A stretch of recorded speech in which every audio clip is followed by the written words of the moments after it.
Should we head to Boo Boo Pharmacy today? Fingers crossed we learn something useful.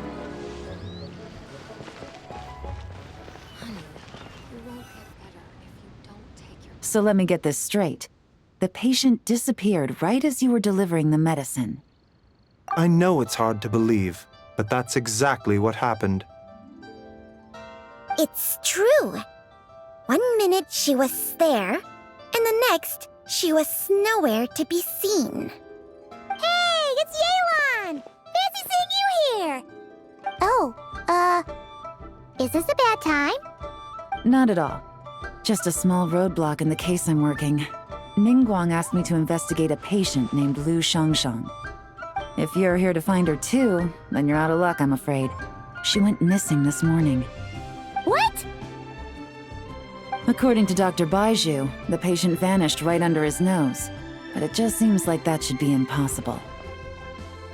There 1 second, then gone the next? Pretty sure Xiao can do something like that. Then you're suggesting this Lu Shangshang is the vigilant Yaksha in disguise? Or some other adeptus? Guess not. But this is so weird. How can a living person just vanish into thin air? Unless... Linny decided to take his act to Liyue?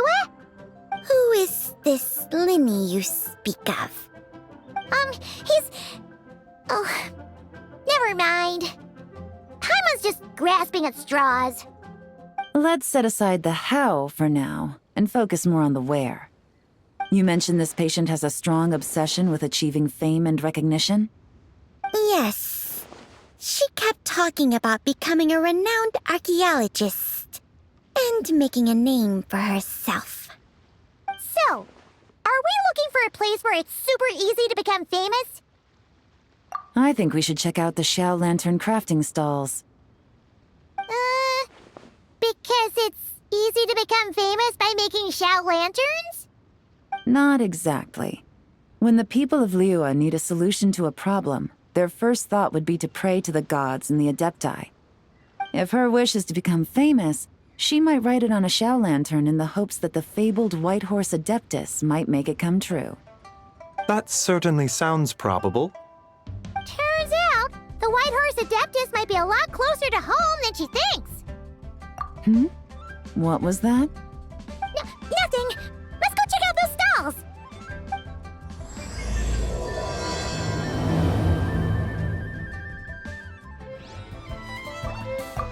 Is it possible I was just imagining things? But I saw it too. We can't both have been imagining it.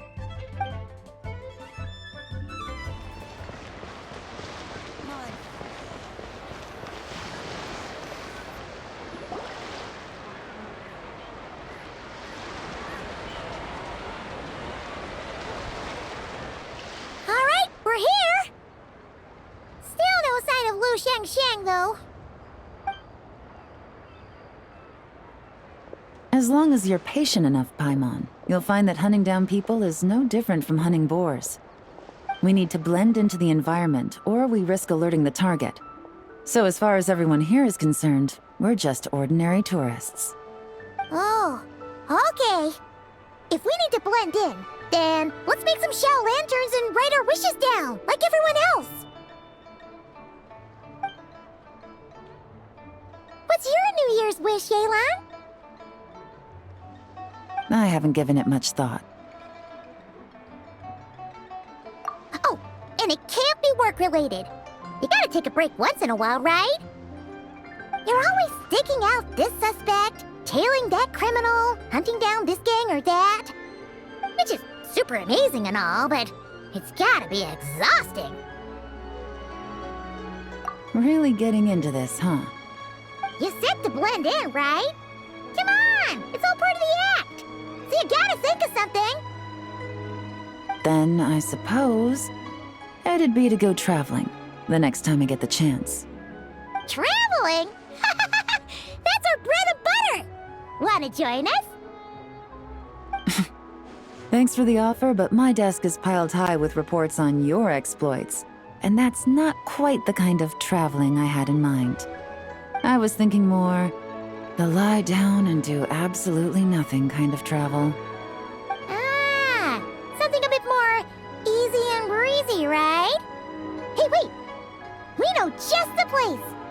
The Easy Breeze Holiday Resort in Netland! It's super relaxing and full of fun activities! You've got the beautiful ocean and tons of cute little creatures called Asha! Seriously, you gotta go! I suppose I'll have to check it out. Hey guys, happy LanternRite! What a coincidence! You here to make shell lanterns too? Well, it's that time of year, am I right? Thought I'd join in on the fun. You can't have LanternRite without making one of these. What you gonna wish for? Aw, man, it's kind of embarrassing, but whatever. The truth is, the mighty mythical beasts are seriously struggling with recruitment. So, I'm hoping to find a few apprentices and teach them the art of wushu dancing. Awesome! Shurfugami, here we come! Whoa there, Paimon! One step at a time. I actually need to find people first. Yeah, but Paimon bets people will jump at the chance to learn from you! Well, I wouldn't be so sure. Wushu dancing is super physical and takes a lot of hard work to master, so it's not easy to find people. At this point, if the Adepti can't help me, no one can. I'll do it! Huh? You just said you wanted an apprentice, right? Well, I'm offering. What do you think? Whoa, the White Horse Adeptus works faster than I thought. Traveler, it's her. Lu Shangshan. Our target! Hey! Didn't you hear me? I said I wanted to be your apprentice! No need to shout. I heard you the first time. What's your name? Step back a bit, Gaming. This person could be dangerous. What?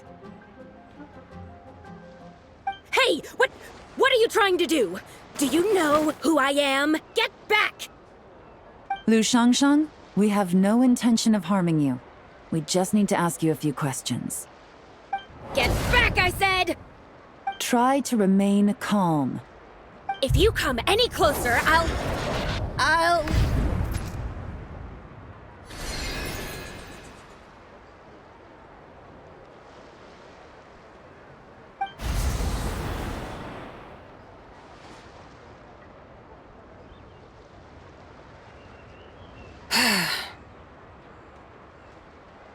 Little wisp of a being. How are you able to see me? So what if I am? Leave at once! You, a mere mortal, whose own life hangs by a thread, would dare reach for the power of life and death? Unless you wish to be condemned to eternal damnation, you would do well to abandon this foolish endeavor. I shall speak on this no further. Don't come any closer.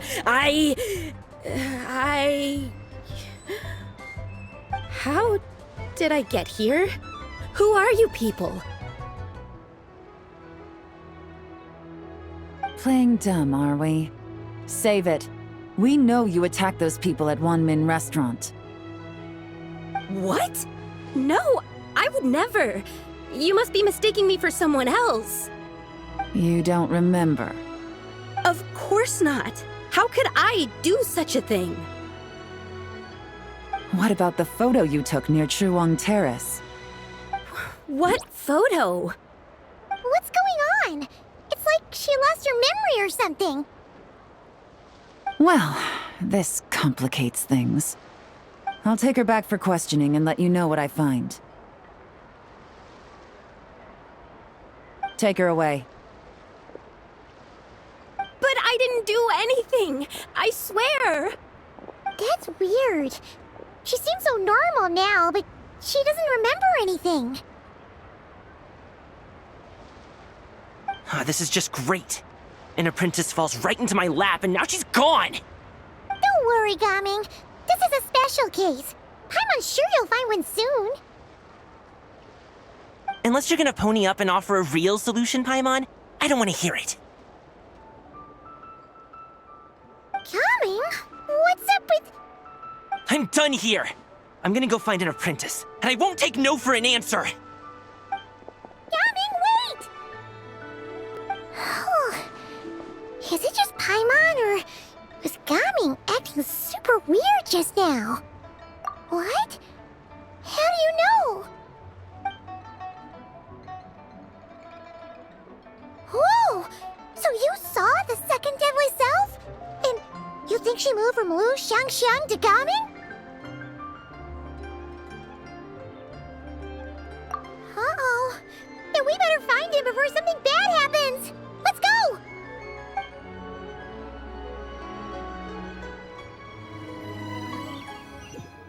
Alas, why must Cloud Retainer inflict such woe upon us, Mooncarver? By the order of Rex Lapis, we were supposed to make haste to the harbor to stand watch. Yet we arrived late, for you, in your inscrutable wisdom, chose that very moment to tend the mint. It is no wonder Cloud Retainer banished us to the wilderness in anger. A pity only that I, blameless as I am, was made to share in the punishment. Blameless indeed. You speak as if it was not you who decided to plant all that mint in the first place. Yet now, in its wretched state, overrun by blight and vermin, you would turn away? Utterly heartless, I say. Were I truly that heartless, would I have rescued those seedlings from this desolate wasteland, granting them haven in your hallowed garden?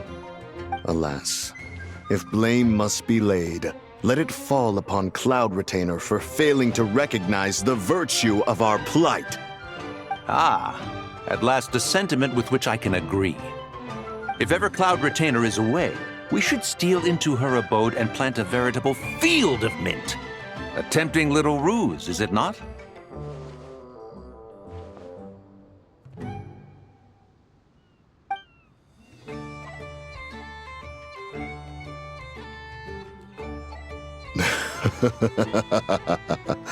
Positively ingenious. Please stop chasing us. Just let us go.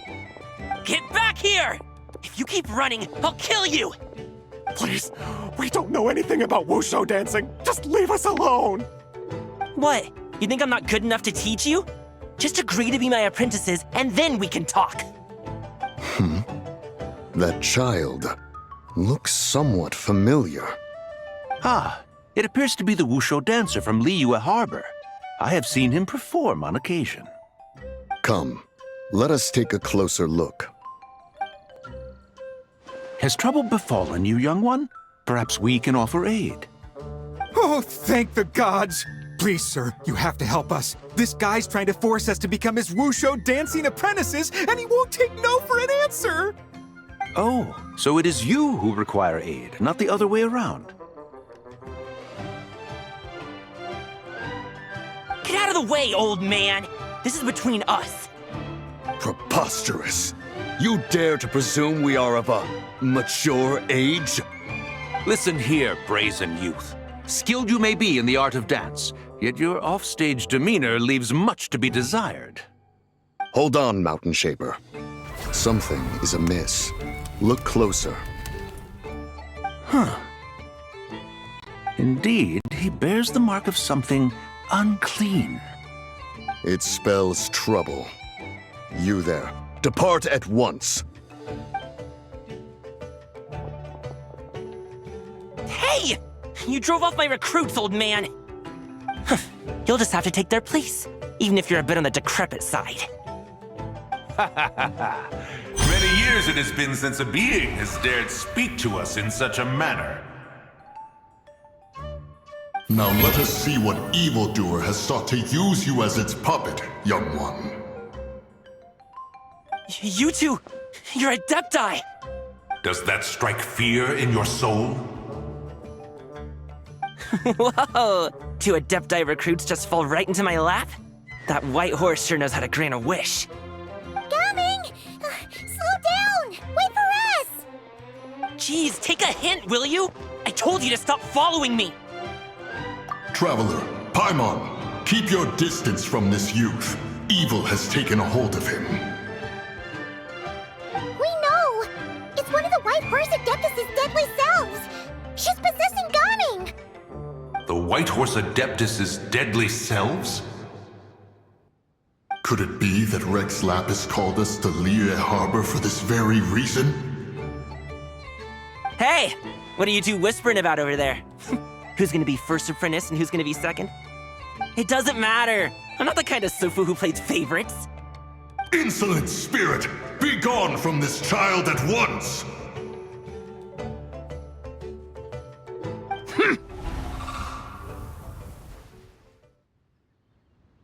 Little mite of a mortal.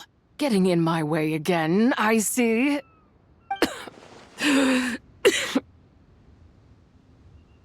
That is no concern of yours. No.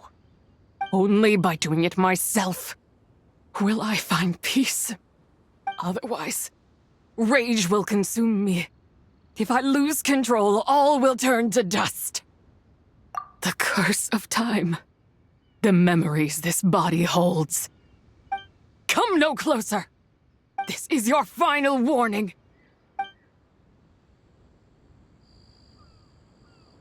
Insolent spirit! Be gone from this child at once! Huh? Traveler and Paimon? And 2 Adepti? Where are we? Weren't we just making Xiao lanterns in the harbor? Gaming! You're back!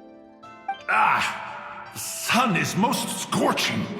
Agitation stirs within me. I require cooling mint to beat this heat. And speaking of, Cloud Retainer has scorned this verdant wonder long enough. It is time for her to feel its wrath. The wrath of mint! Mountain Shaper, where are you going?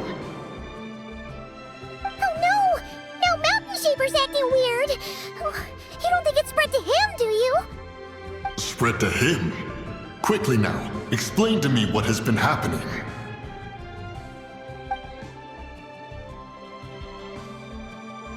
What? Was I really that rude? Jeez, someone get my dad to throw a slipper at me. I'm so...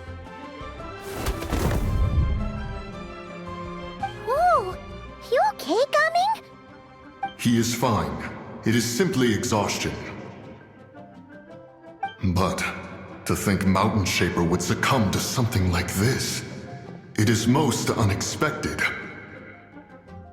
So, what do? We can't just leave Gaming like this, but we can't ignore Mountain Shaper either, right?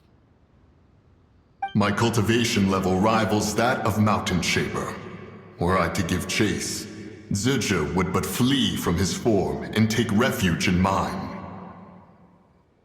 Seek out Streetward Rambler. Cloud Retainer and the Conqueror of Demons should be with her. I shall take this child back to the harbor and join you post-haste. Whoa! What are all the Adepti doing together? Rex Lapis charged us with keeping watch over Liyue Harbor should danger rear its head. I dare say this is the very crisis he anticipated. Come, we must devise a strategy before confronting Zizha. The White Horse Adeptus? You mean the mysterious white mare that aided Rex Lapis during the Archon War? Even if it's not her, there must be some connection. She always avoided us back then, and I never knew why. Rex Lapis's recent trip seems to be related to this person as well. Xianyun! Madam Ping! Xiao! Great! You're out here! Ah, Traveler. It has been quite some time. Oh, happy LanternRite, Paimon. You're as lively as I remember. I trust things have been well. Sorry, Madam Ping. No time to catch up. Something terrible has happened. What is it? Has Mountain Shaper gotten himself into trouble? Mooncarver is here with you, but he is not.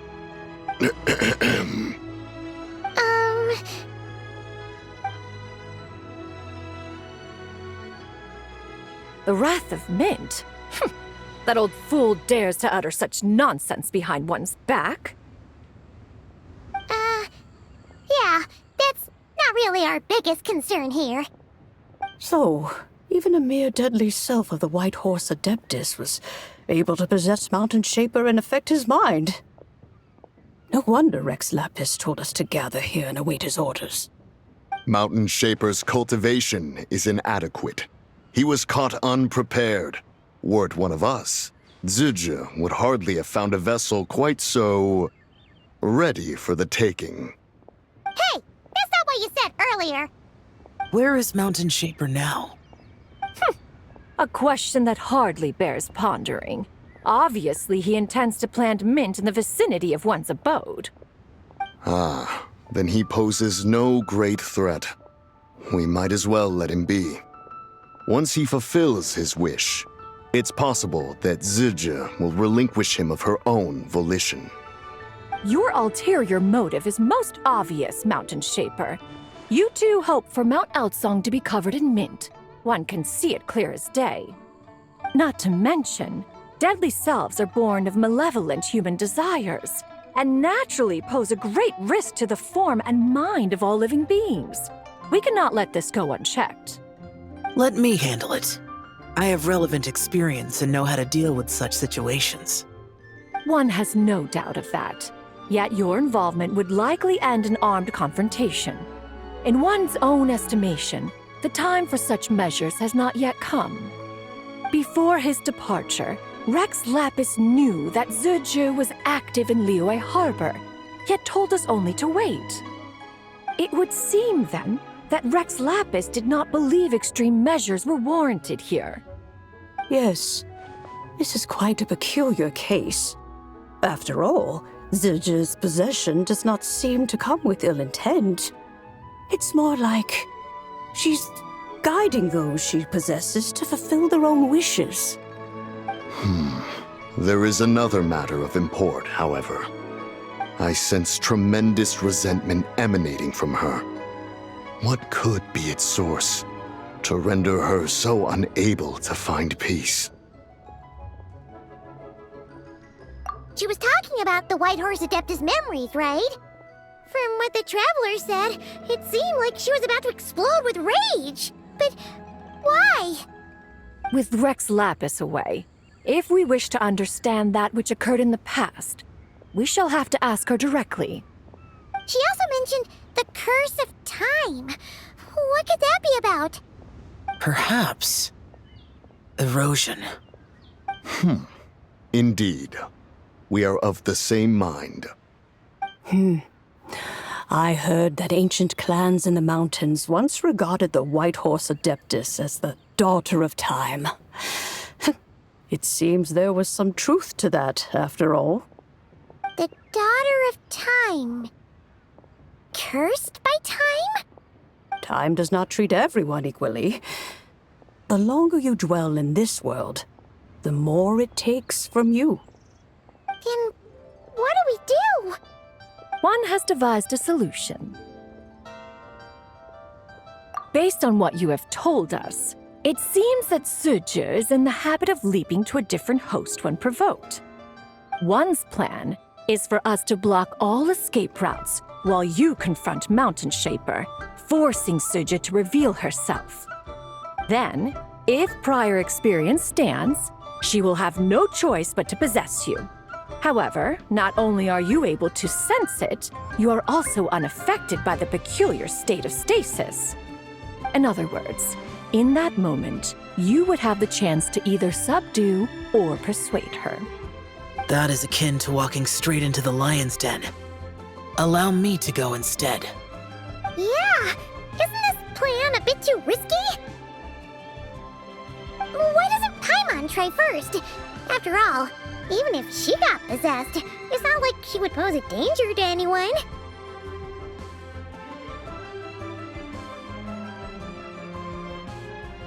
Paimon's wishes aren't all food-related, you know. One would not suggest this course of action if one had any such reservation. Time and again, the traveler has proved immune to Sidge's influence. Consider for a moment why that might be. Oh yeah! That's what the first deadly self told you, right? Perhaps your time in Nodcry left you with the blessing of the newborn moon goddess, traveler.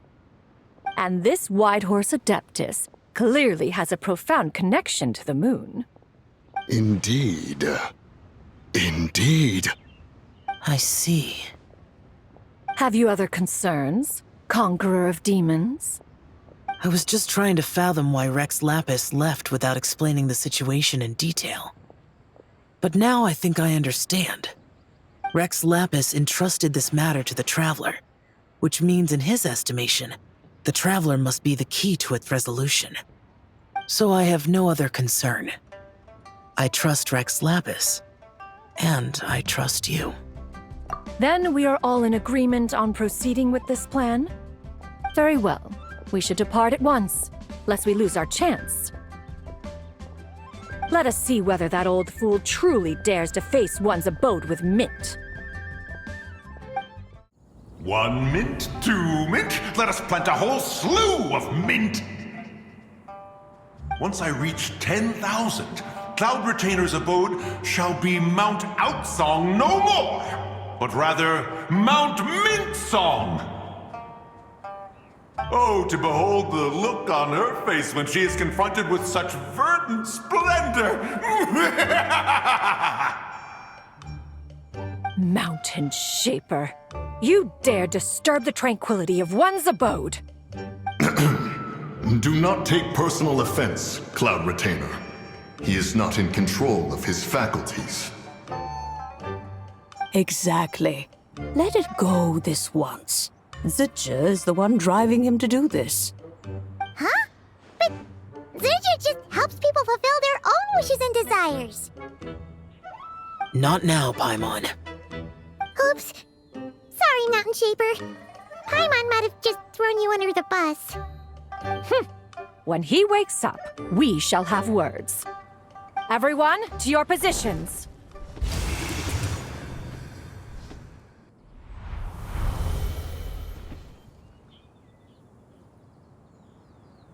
Be careful. A pest? I must catch it! Again!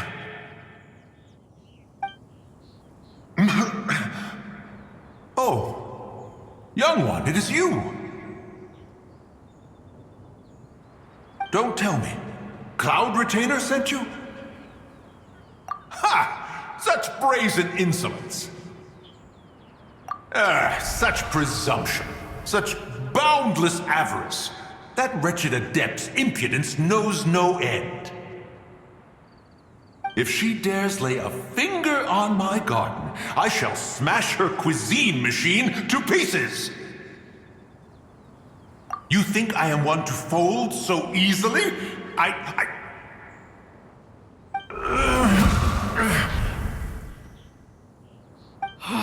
Insolent mortal! Time and again, you interfere in that which is beyond you. You make it exceedingly difficult to contain my rage. You have no conception of that which you seek. It is forbidden! You know nothing of my past. My warning was given. The cost entwined with this is beyond what you can bear. Stubborn mortal!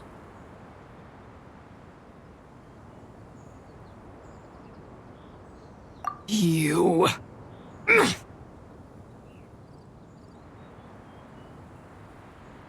Very well. If death is what you seek, who am I not to oblige? Come, Let us see the extent of your resolve. Your wish is to behold the curse of time and the memories of this form? Then, let it be granted.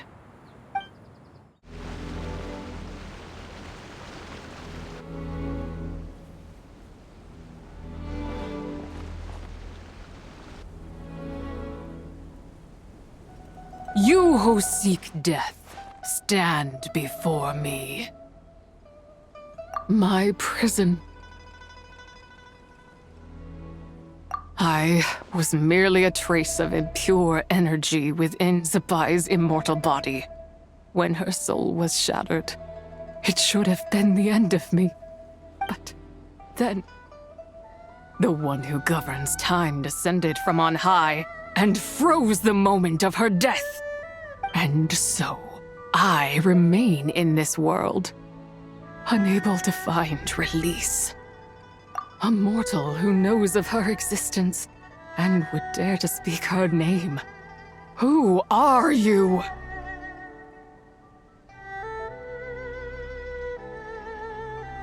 Help. No, there is nothing we can do for each other. Her power, the one who governs time, it has surrounded me ever since. A blessing and a prison, all at once.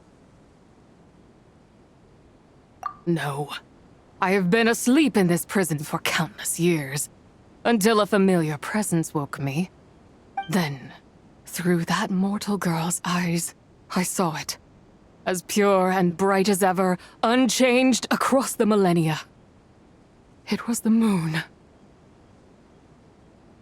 That place is called Chuang Terrace. Did later generations rebuild the altar in a new location? It looks just like the one used to honor Zapai. Could it be that traces of what happened back then still remain in this world? That memory is embedded deep within the essence of Zapai's soul.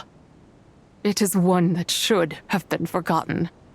Yet, it is precisely that which haunts my every waking moment, fuels my rage, and denies me a modicum of peace. Now you, a mere mortal, come to seek that which is forbidden. So, let us see whether the fire that fuels your ambition is a hero's wisdom, or a fool's courage. I shall relinquish control over this body's curse and let it devour everything within sight.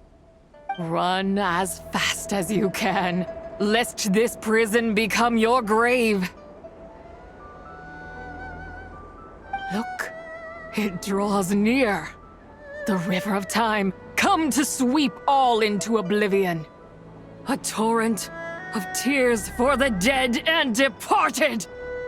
I shall wait for you at the end, mortal. Evade being swept up in its waters, and I will show you everything. Fail, and we shall sink into oblivion together.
I did not expect that you would make it to the end. Yes, it would seem even time cannot hold you back. In that case, perhaps this truth is one you can bear. Come, let your wish be granted.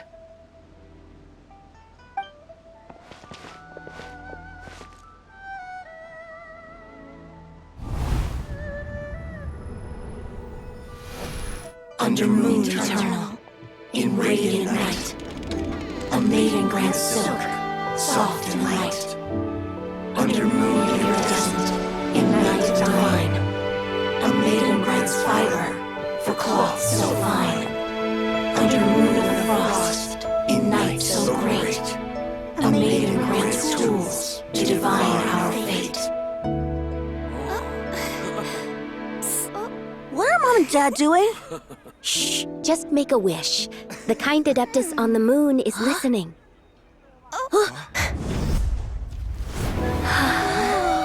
Look, it's Lady Tsabai. Wow, Lady Tsabai? Is she powerful? Of course. She taught us how to grow grain and beans, millet and rice, how to peel hemp and reel silk, spin thread and weave cloth, how to cut stone and build houses, cast bronze and forge tools. According to Mom and Dad, the Adeptus Tsabai is the god of soil and grain, who blesses our land and its crops. Huh? Lady Tsabai's leaving? It's all right. We just have to wait till next year. She'll be back.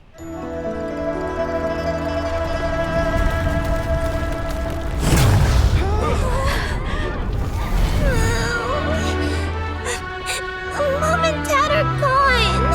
Why hasn't Lady Tsabai returned? She'll come. We just have to believe. What is that?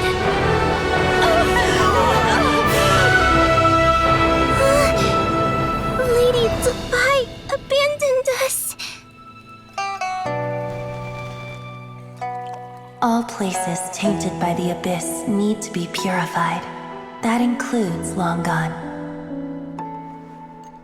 And what of its people? You know what will happen. You are but an emissary to the mortal realm. This is Heaven's will. There is no need for guilt, and no place for hope. I wouldn't dare. But the people of Langan honor me, worship me, pray to me. If I do not answer, the guilt will be too much to bear. And if you do, you will meet the same end. Then as their god, I shall die among them.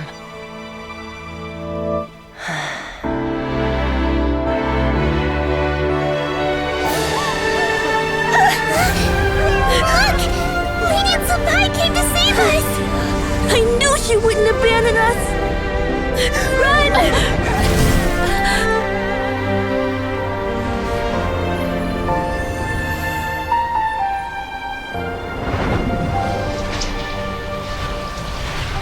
You have done enough.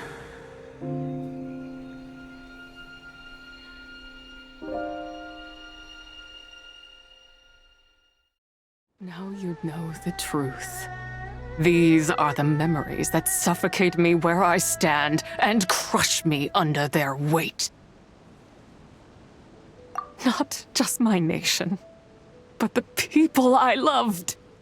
Were it within my power, I would ignite a blaze fierce enough to burn a hole through the heavens themselves. It was a time of war, one that ravaged heaven and earth. Remnants of the battles tainted with cursed power fell from on high and devastated Langan. The heavens decreed that the tainted filth had to be cleansed. No matter the cost. If I just had more time,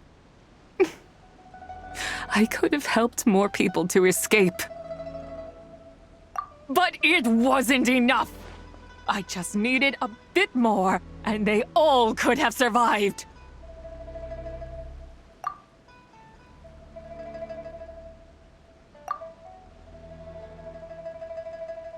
I never imagined there would come a day where I found peace. So long this rage has been within me. Yet here in this moment, it has stilled at last. Thank you. If you wish to bring Tsubai back to life, mortal, then you may take the part of her soul that lives in me. Just remember, from this moment onward, the fate of Langan's Fallen rests on your shoulders, and that cannot now be changed. As I said before, I am but a remnant of Tsubai's adeptal form, a manifestation of her wrath that was not meant to linger in this world. By taking away this fragment of her soul, you take away my shackles as well. So, let it be done. Ah, it's your turn to grant one of my wishes, is it? Very well. In regard to my fate, and that of Langan's Fallen, I know there is little I can demand of you. However, should another raise a war banner against the heavens someday, let my name be set upon its cloth. I ask for this, and nothing more. Now, take what you came for. I was a lone moon, shrouded and dimmed in cloud-veiled night. Now darkness breaks, free and unburdened. I reclaim my light.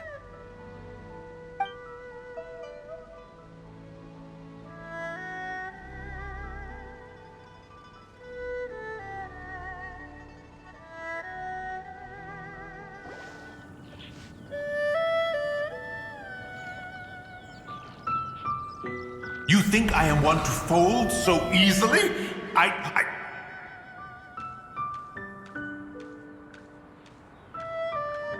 Ah, young one. What brings you here? My, what exquisite mint seedlings. Was it you who planted them? I had not taken you for one so versed in the horticultural arts. I must insist that you visit Mount Hulao. There is much we could learn from one another. Ah, but this is Cloud Retainer's abode. She does not appreciate the verdant wonder that is mint. We should leave at once. If she sees us here, there is little I can do to protect you. You weren't? Was it Mooncarver then? My, what nerve he has. What? Looks like Mountain Shaper is back to normal. Has the matter with Zizhi been resolved then? Wow, that was fast. That took, what, like a second? A second to us, perhaps. But for the Traveler, I imagine it felt much longer than that.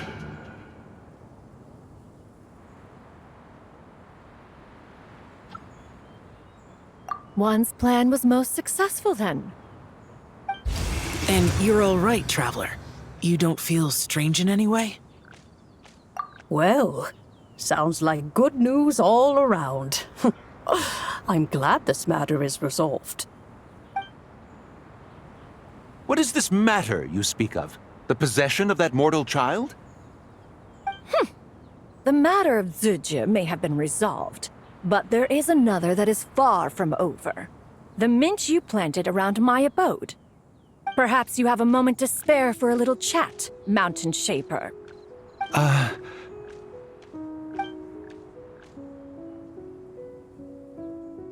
You seem reluctant to talk in detail about what happened with Zizhi.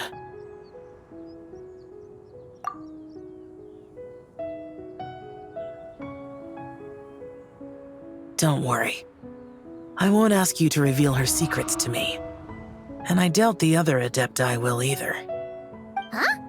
You don't want to know what happened? The expression on your face.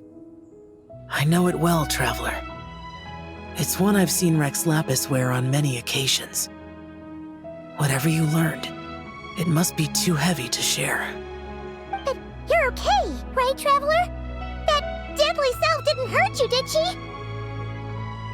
Well, as long as you're not hurt, Paimon doesn't need to know anything else.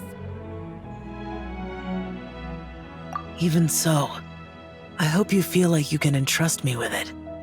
If I learned anything from our time together, it's that one should not have to shoulder such a weight alone. Not to mention that certain knowledge brings danger in its wake.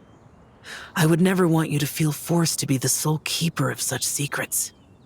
Yeah, kind of like how one person can't finish a whole slime, you know? Better to grab a bunch of friends and get it all together. Exactly! Wait, no! Paimon's just saying we've got loads of friends who'll be more than willing to lend an ear.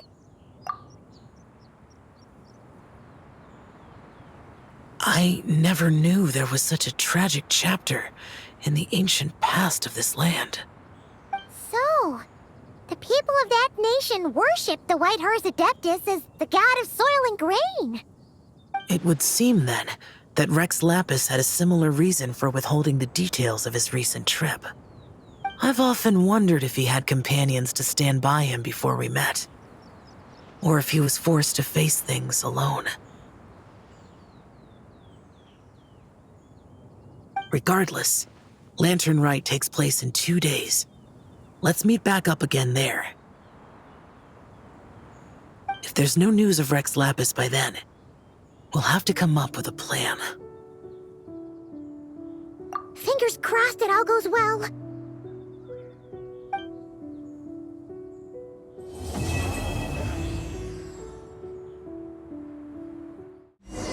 It's time to meet back up with Xiao. Let's head to Mount Outsong.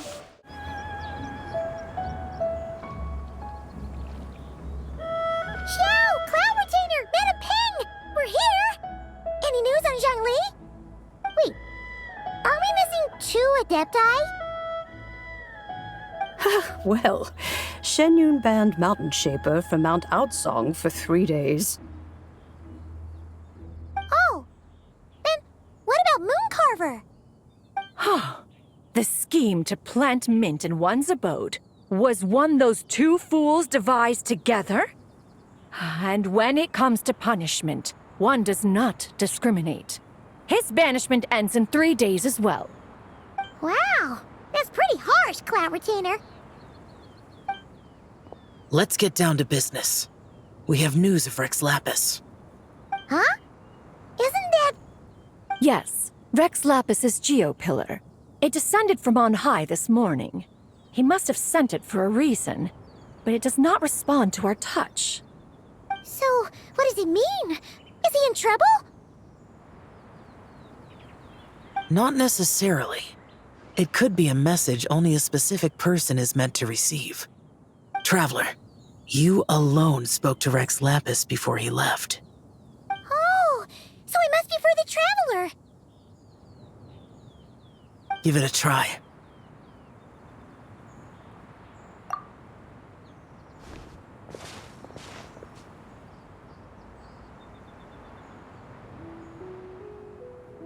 Come to the spring on Mount Qingse. I have left an entrance for you.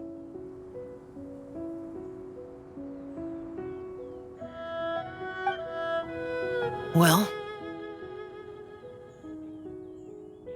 Just as one surmised, it seems that Rex Lapis will not countenance our involvement in this matter. That would not surprise me in the slightest. He's always had a soft spot for the Traveler, after all. But be that as it may, we have served Rex Lapis for millennia now. In other words, I'm sure this has nothing to do with favoritism. He's probably just trying to protect us. That's right. So you mustn't let your guard down, even if Rex Lapis is by your side. All right, let's get going. We'll try not to keep you all waiting.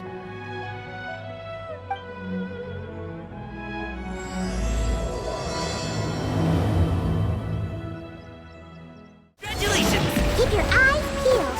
They should be around here somewhere.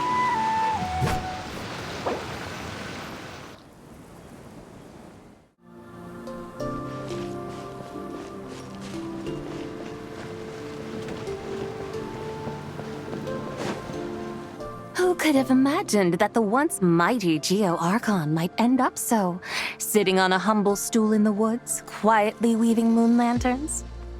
You really do look like an old man now. This is a Shao lantern, not a moon lantern.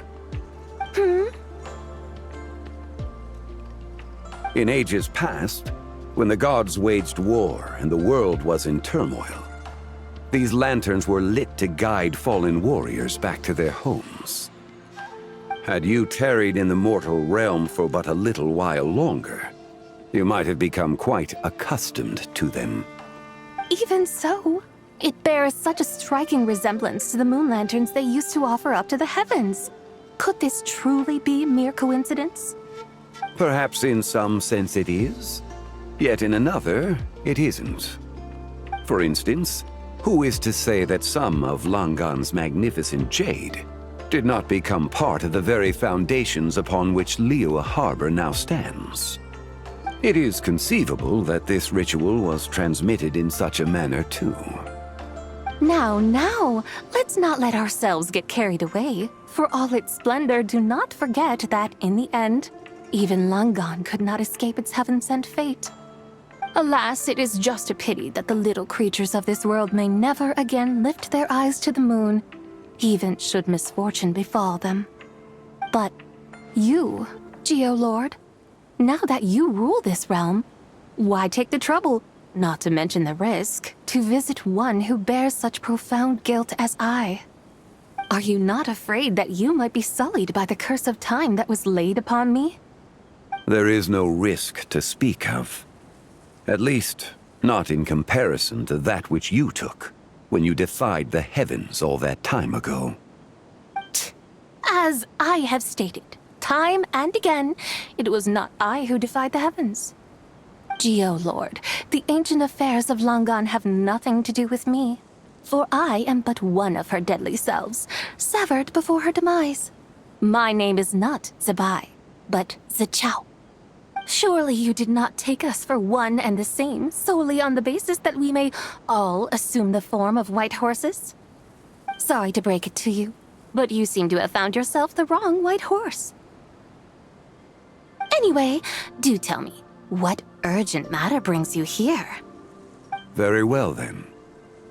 I have come to ask for Zebai's shade. Oh? So, the Geolord has set his sights upon Zebai's human soul. And what is it that you intend to do with it? The world outside is changing. With the new moon's birth, the confines of the shadow moon are gradually disintegrating. In other words, the heavenly soul is set to return. Consequently, strange phenomena have manifested within Langan's former domain, leading to the earthly soul's reappearance as well. The last of the trio, the human soul, is in your possession. Most intriguing. My intention is to gather all three together, so that an old friend may finally make her return. I must admit, it seems that some remarkable affairs are coming to pass in the outside world. Yet there is one thing you seem to have overlooked, Lord of Geo. Back in the day, it was you that freed me from that painting. And afterwards, I took up arms in your name. Together we first subdued Chenyu Vale, then brought peace to Mount Qingse. It was for this cause that the contract between us was made. But now that the debt has been repaid, what cause have you to expect my aid? Zebai and I have long been friends. Given not only that you were manifested from a corrupt desire within her divine form, but that you also possess a fragment of her soul, how can you purport to be the wrong white horse? I think you'll find that we are now as separate and distinct as any two beings ever were. What once shone with radiant purity has long become dust. What you see is no longer what it was. Oh, great Lord of Geo. Should this still be unclear to you, I bid you take your leave. It seems that the fault lies in my own lack of consideration. As you wish. I shall let this matter rest. Wait! wait. One moment, if you will.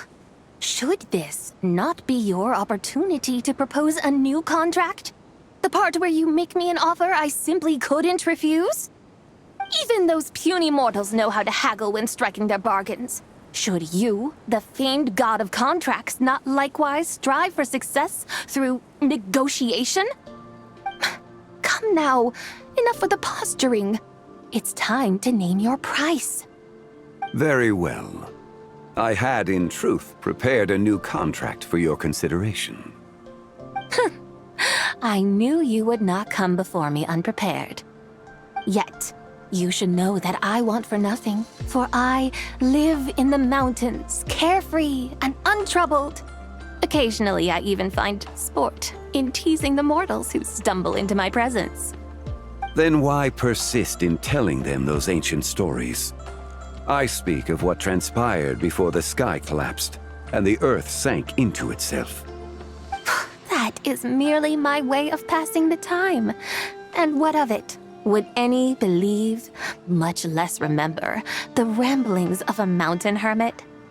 Those tales have long since spread throughout the mortal realm. Who? Should my words prove insufficient, I invite you to see the world for yourself. To this end, I have found you a pair of trusty guides.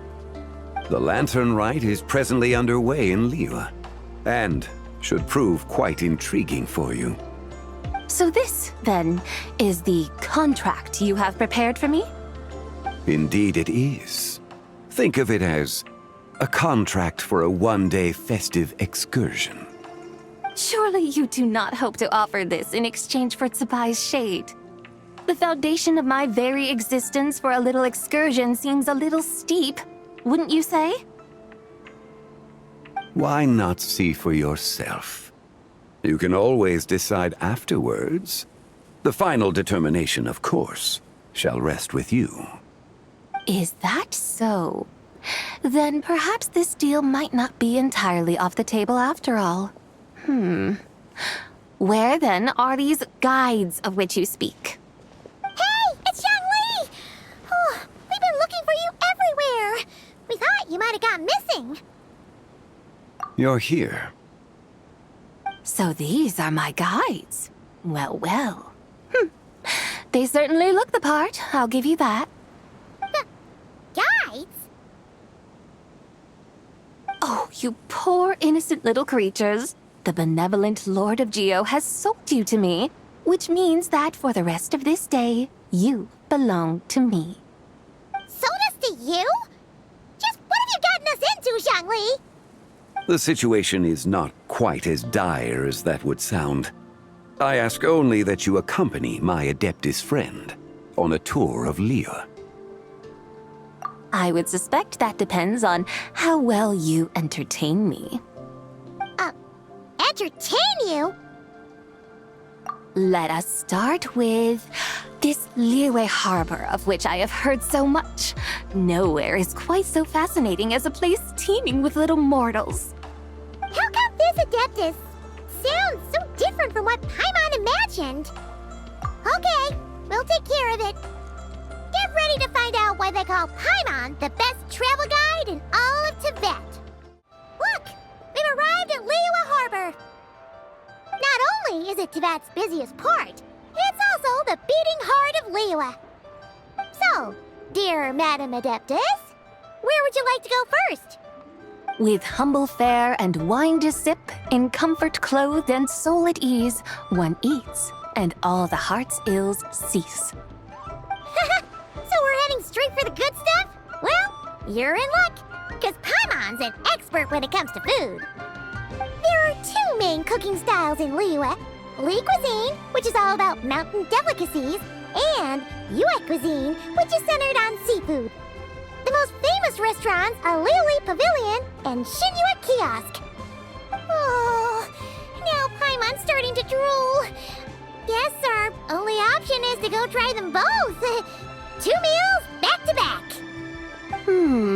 Both sound like excellent options to me. Are these the kind of establishments that most people might visit on a regular basis? Exactly. Both Li Cuisine and Yue Cuisine are known for their pricey ingredients. Definitely not what you'd call the budget options. But don't you worry about that.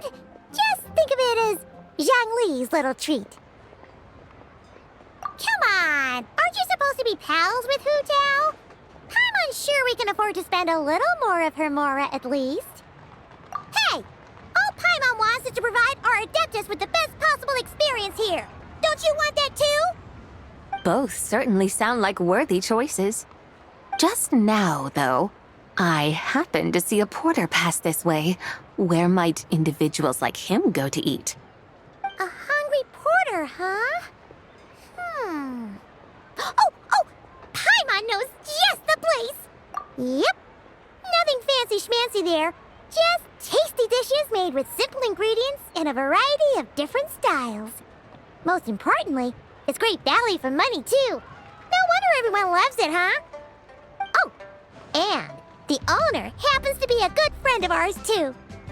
One mean restaurant. Yes, even the name itself feels lively and down to earth. All right, let's make it our first stop. Yippee! That's a great choice, too. Alrighty, let's head over there right away. Paimon can't wait to dig in. Wamin Restaurant, here we come.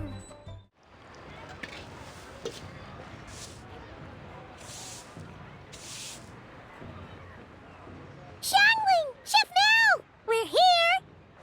Oh, hello there. What a surprise to see you two. Welcome, welcome. Hey there, Traveler and Paimon. We're a little busy today, so grab a table while you still can. But I don't think I've met this lady before. Is she a new friend?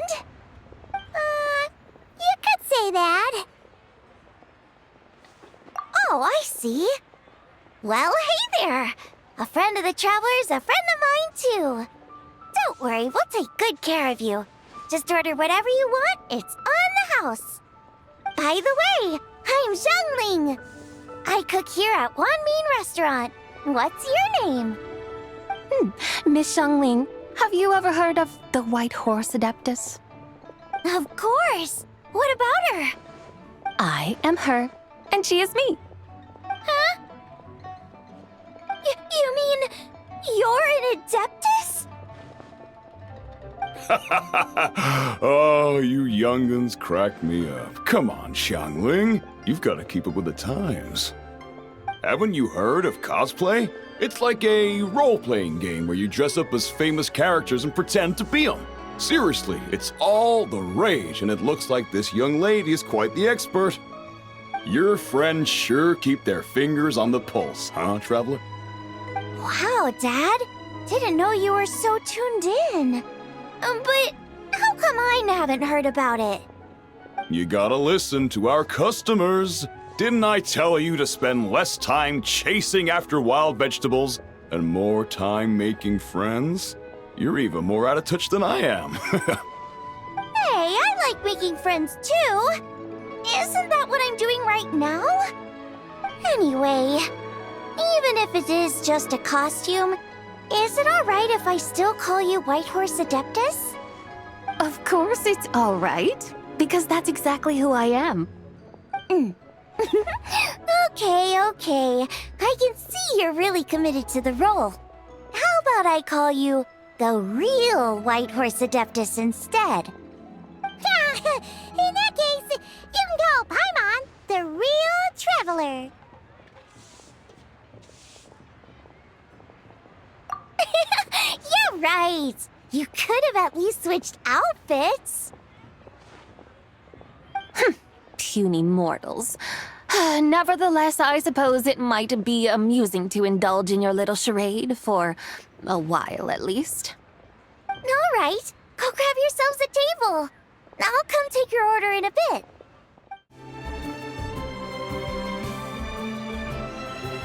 Hello. May I ask if Miss Xiangling and Chef Mao are here? Yeah, they're just over there. Wait a sec. Aren't you... Now, what would you like to... Huh? You're... Hello, Miss Xiangling. It's me, Lu Xiangxiang, the one who broke some stuff here at your restaurant a few days ago. I just wanted you to know how sorry I am. I honestly don't know what came over me. Please, please forgive me. Oh, it's you. You really gave me a fright that day, young lady. You didn't actually get food poisoning from our blackback perch stew, right?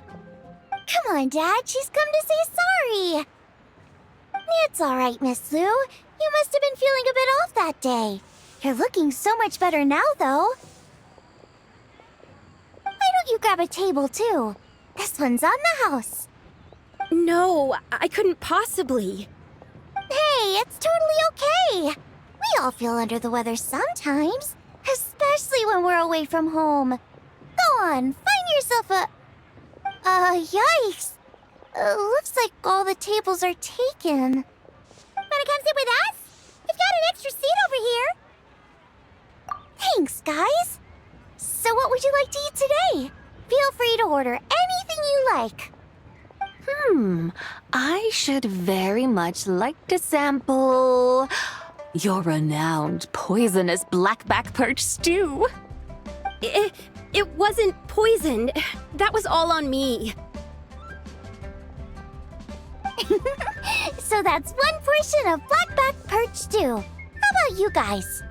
Paimon wants... Sure thing! Looks like Paimon's having trouble making up her mind.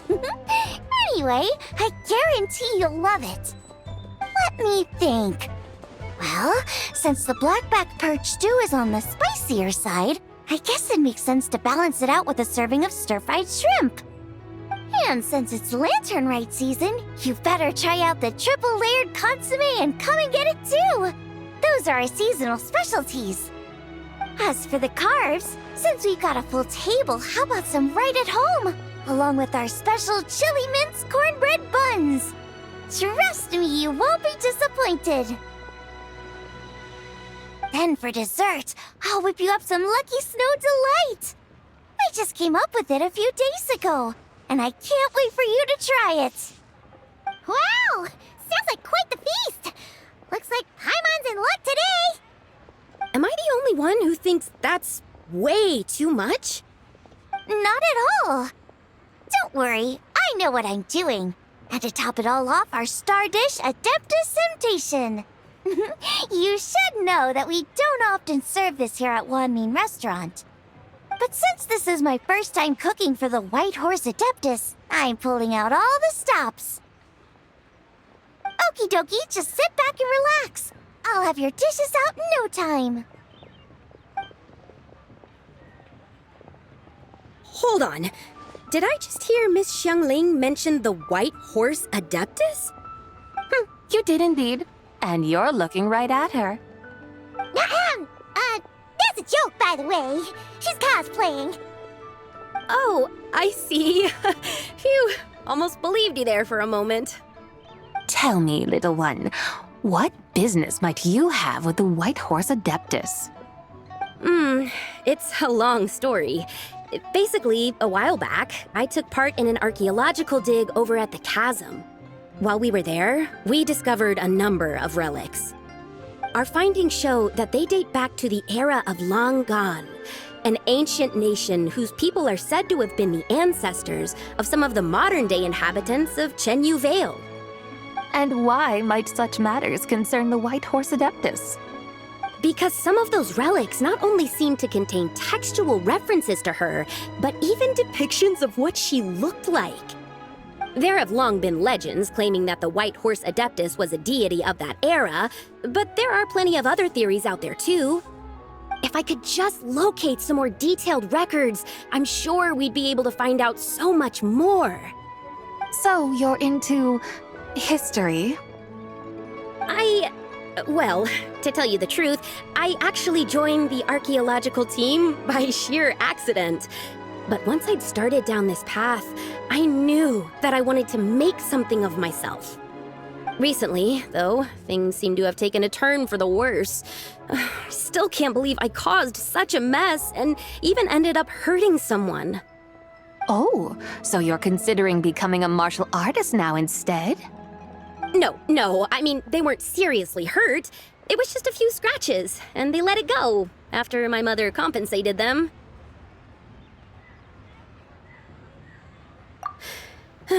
Either way, my career is pretty much over. And even though both the victim and the Ministry of Civil Affairs say they won't be pursuing the matter any further, my father says he's going to punish me according to our family rules. But family rules? Yeah, he's decided to ground me. I'll have to return to Chaoying Village after LanternRite, and goodness knows when I'll be allowed to leave again. Wow, that's harsh. Sounds like the kind of thing only rich, super traditional parents would do.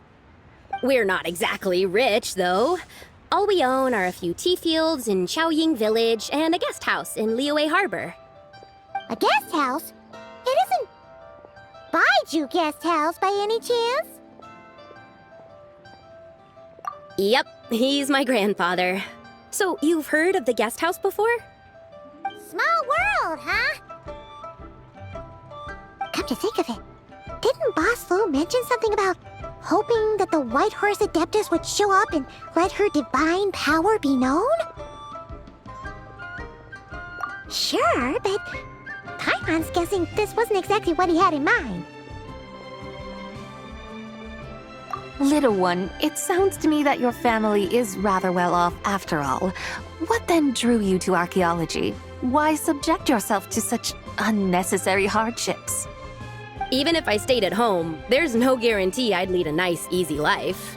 Just look at my father. Recently, my grandfather put him in charge of the guest house, and he came up with a bunch of ideas right away, starting with changing its name. That didn't turn out well, though. My grandfather yelled at him for days, even calling him a bad son, and they still haven't let it go. Oh! Paimon thinks we might have heard about that too. Long story short, being dependent on others is never fun. You just end up being completely under their thumb.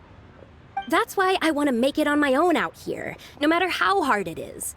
After all, as the saying goes, to rise above others, one must endure the hardest of hardships. What's so funny about that? You poor, innocent little creatures never fail to amuse me. To think you would endure all manner of hardships in your brief time on this mortal plane, and all that merely to rise above others. I would have thought that the wiser path would be to simply roam this world as I do. Huh? Tell me, what is it that you truly delight in? Archaeology? Martial arts? Tea planting? Or perhaps the keeping of a guest house? What I delight in? Yes! Surely there must be something you don't find quite so exhausting. Whatever delights you should not feel like a burden. But do things like that really exist? Of course! Take Miss Xiangling, for instance. I defy you to detect even a hint of hardship on her face when she wields her walking spatula. So, since it seems you are resolved to tread the rocky path, you should strive with all your might to pursue that which brings you delight. You mean, like cosplay? I suppose you might say that. Looks like the White Horse Adeptus is really getting into her role. I think I get what you mean then. Maybe I should have a chat with Miss Xiangling before I head home. Okay, everyone. Sorry to keep you waiting. Here's your food. Wow. It all smells so good. Oh, finally! I get to try that famous poisonous stew. Hey! Didn't you hear what Shang said? It wasn't the stew. If anyone's to blame, it's that other you. What's up? How fiercely this mortal fare burns upon the tongue!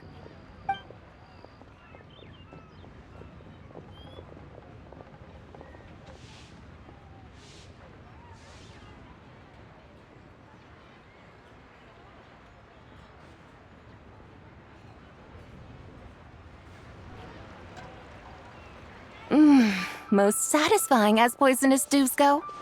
So, where to now? Time, I think, to seek out some diversion? Oh, there's plenty of entertainment options in Liyue. Paimon will tell you that. The locals like to drink tea, walk their pets, play chess, watch operas, attend storytelling performances. Storytelling performances? You know, like listening to people telling stories. They're usually based on old Liyue legends, just like their operas. Stuff like the Divine Damsel of Devastation, Through the Eyes of a Dragon, or the Sanctification of Tao Do. What about the story of the bright moon that sits in the sky above us? Paimon doesn't think she's heard that one. Still, the moon does come up quite a lot. It's even in the name itself. The Yue in Liyue actually means moon. Since we're on the subject, you like telling stories yourself, right?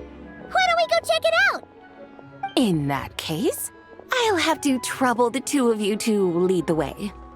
Awesome! Let's go! Third round knockout, here we come!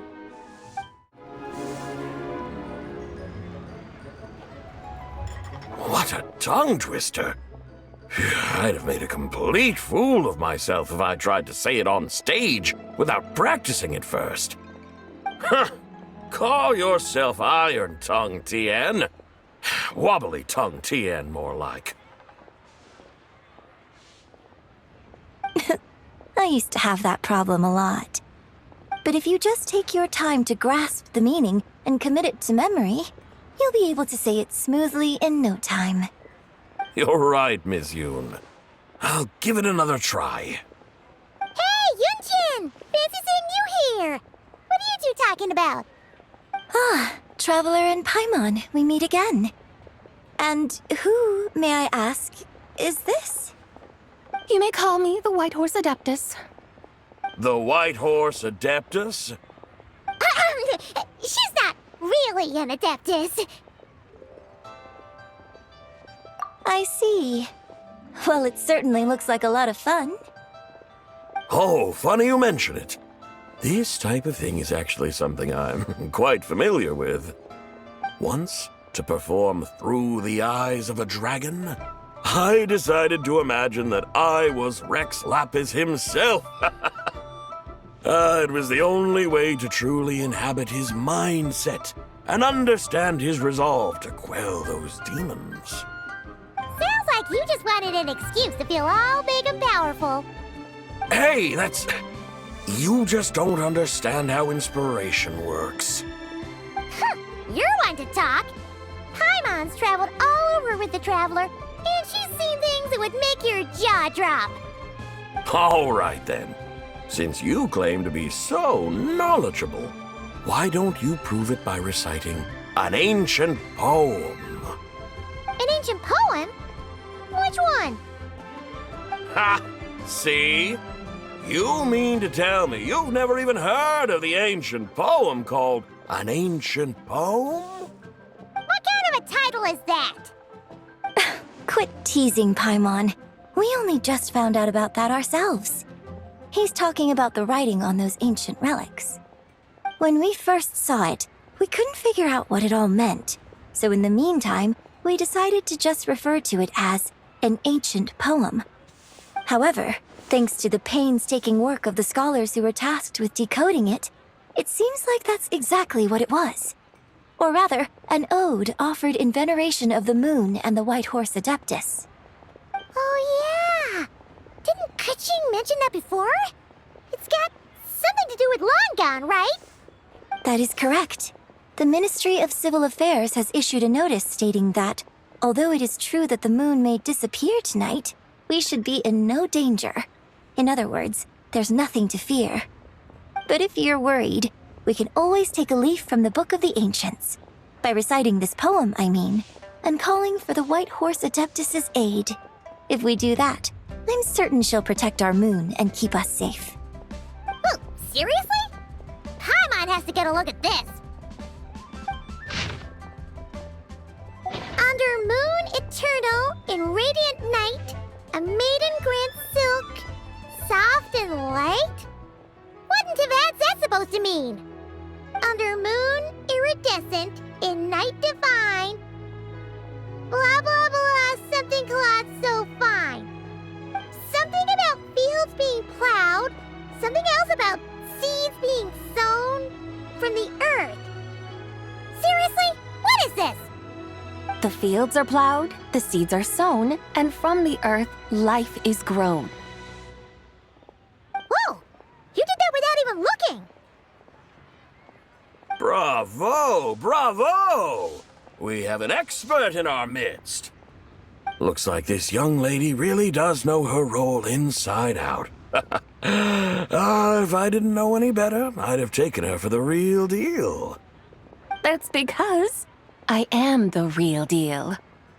That's the spirit. This is exactly the kind of mindset I was talking about. Behold, mortals, I am none other than the indomitable Rex Lapis himself. Kneel before my godly splendor. Believe me, young lady, I know exactly why you do it. Back in the day, I was just like you. I must say you are rather amusing as mortals go. Miss Whitehorse Adeptus, it is a great pleasure to make your acquaintance today.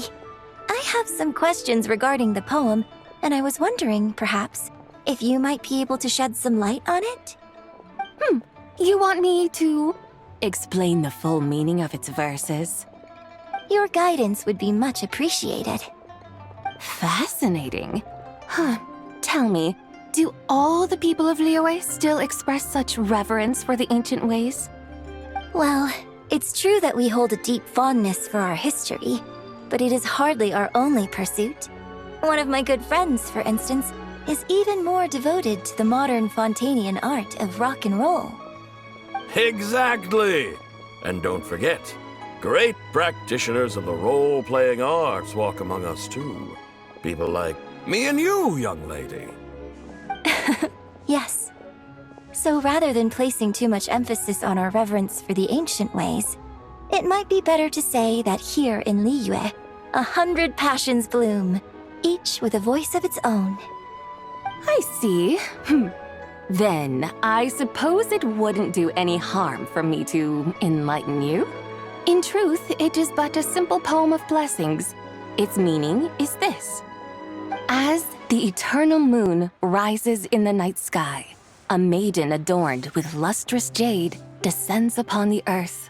She blesses the kudzu vines and mulberry leaves, so that they may be used to make coarse cloth that is nevertheless soft, light, and comfortable to wear. As the iridescent moon rises in the night sky, a maiden adorned with lustrous jade descends upon the earth. She blesses the kudzu vines and hemp, so that they may be used to make fine, luxurious cloth. As the frost moon rises in the night sky, a maiden adorned with lustrous jade descends upon the earth. She blesses the mugwort and artemisia, so that they may be perfect for divination. So she really did come down from the moon? She shows the people how to use the plow and spade to purge the land of weeds, till the soil, and heap up the earth to make it fertile. Then with the hoe, she teaches them to sow their grain, bestowing the promise of life upon every seed. She blesses the millet and the beans, ensuring that their stalks and vines stretch forth without end. She graces the wheat and the rice, so that their heavy heads are filled with plump, glistening grain. Sounds like she's a real pro at all this farming stuff. The fruits of the field are harvested and brewed into sacred wine for honored guests. This we reverently present to the divine maiden, with every ceremonial step flawlessly observed, so that she may witness the depth of our piety and respect. Oh, divine maiden, how can your graceful presence in the sky not seem like that of a fairy descending from the heavens? Oh, divine maiden, how does your pure and radiant form not resemble the guardian spirit of our land? I send my heart's desire, ascending to the heavens, beseeching you to grant us good fortune and blessings in the coming year. Huh? So, that's what it's supposed to mean? I find myself speechless. Moved beyond the power of words to convey. Oh, young lady, you have shown me the heights to which a true role player might aspire. A truly remarkable performance. I did not anticipate that anyone could unravel this poem with such depth and clarity, and so soon after the Ministry of Civil Affairs noticed, too. I'd even begun to consider myself somewhat versed in the matter, but as they say, there's always someone more knowledgeable out there. Allow me to extend my thanks to you, Miss Whitehorse Adeptus. You are far too humble, young one. I must confess, it is I who have been surprised, not only by you, but also by this Liyue harbor of the present day. Ah, so you're not from Liyue. And what, may I ask, has surprised you about it? Oh, it's nothing really. Just some old memories scattered here and there. Very well, my guides. I suppose it is time we set forth on the next part of our excursion. I'd like to go see that wharf now. What say the two of you? No problem! We'll take you wherever you want. Oh, leaving so soon? Before you go, allow me to introduce myself. I am Yunjin, director of the Yunhan Opera Troupe. May I ask your name in return? My own name is scarcely worth mentioning, but since you asked, perhaps I'll tell you the title of that poem instead. Huh? So, it isn't actually called an ancient poem? Of course not. Its real title is Odes of Long Zabai. Odes of Long Zabai. All right then, until we meet again.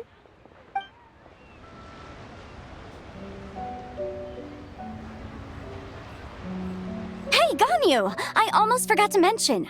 On my recent trip to Nodcry, I came across something really fascinating in the Frostmoon Scion's library. I found records in their collection of another divine envoy living on the moon. A divine envoy on the moon? You don't think it could have been referring to the White Horse Adeptus too, do you?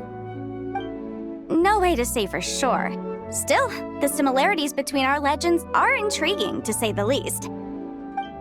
Isn't it amazing? Especially when you consider how far apart we are. It truly is. We might live in different lands, but when we look up at the night sky, we all see the same moon and stars. Right? It's like we're all bound together, no matter where we are. When you think of it like that, it's almost as if our friends from other nations will be right here celebrating with us. Isn't that a wonderful thought? No wonder you were so excited to go see the giant lantern when you first got back. Sounds like you're a real fan of the White Horse Adeptus, huh? I guess you could say that. Just a pity she's so elusive. Even Granny's never met her, you know? Maybe she really is just a legend after all. Hey, Yanfei and Ganyu! Trust Paimon. The White Horse Adeptus is as real can be. Huh? Oh, look! It's the Traveler and Paimon! Feels like I haven't seen you two in, like, forever. Happy LanternRite. It's so good to see you again. Hey, you two. Happy LanternRite. Did I hear you right just now, Paimon? Does that mean you've actually seen the White Horse Adeptus? She has indeed. And now, so have you. And you are? Why, who else? The White Horse Adeptus, of course. Could you maybe start with something else next time? You're the White Horse Adeptus? That's right. Allow Paimon to introduce you to our new friend, Zichao. She's been low-key obsessed with cosplaying the White Horse Adeptus ever since we met her. I see. Well then, greetings, Miss Zichao. My name is Yanfei, and recently I've been low-key obsessed with learning everything I can about the White Horse Adeptus. I'm sure the two of you will get along like a house on fire. Oh, and by the way, I'm Ganyu. So, Miss Chow, you must be here to see the giant lantern too, right? A horse-shaped Zhao lantern? Is that what I think it is? That's right! A lantern made to honor the White Horse Adeptus herself. Isn't it gorgeous? Huh? What are you laughing at? Both the lantern and myself. What do you mean? Oh, this lantern truly is an artistic masterpiece. But tell me this, have any of you ever seen a horse before? Come to think of it, Paimon can't remember ever actually seeing one herself. What about you, Traveler?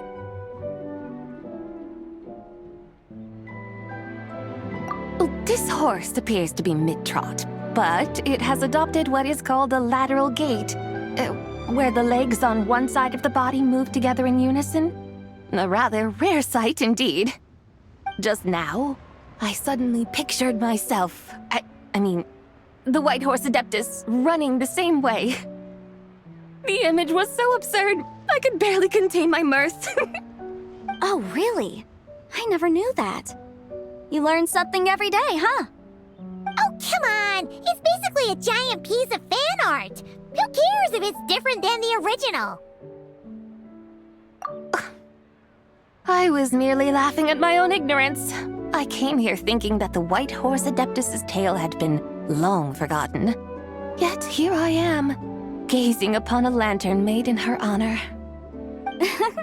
Well, you couldn't have been more mistaken. There are so many tales about the White Horse Adeptus, I'm starting to lose count. Just off the top of my head... Just so you know, Yanfei, we've heard it all like a million times before. Uh-huh. But there's one thing I can guarantee that you haven't. Huh? You mean like a new chapter of her stories come to light? Mm-hmm. And I heard it from Ganyu just yesterday. Hey, why don't you share it with the others? Sure, no problem. Where to begin? Do you guys still remember what Liyue's Moon Chase Festival is about? Of course! It's a festival held in honor of the Stove God.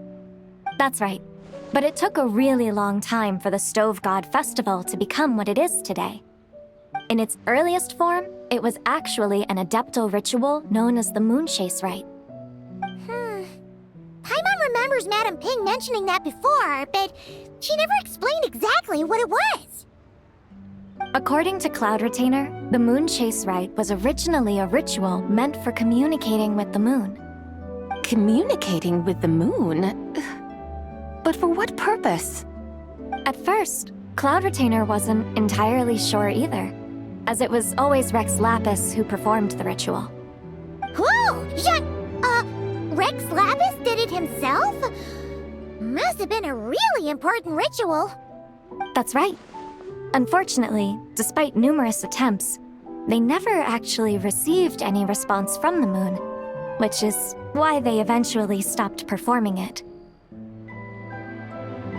But then, just yesterday, Kaching took a picture of the moon being obscured by a dark hole to Cloud Retainer and asked if it had anything to do with the Moon Chase Rite. The moment Cloud Retainer saw it, it suddenly dawned on her that the rite might have been an attempt to reach the White Horse Adeptus all along.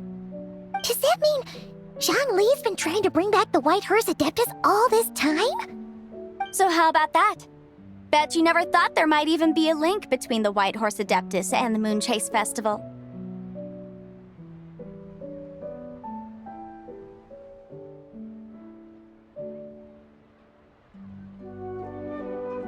If Kaching hadn't taken that picture to Cloud Retainer, we would never have known any of this.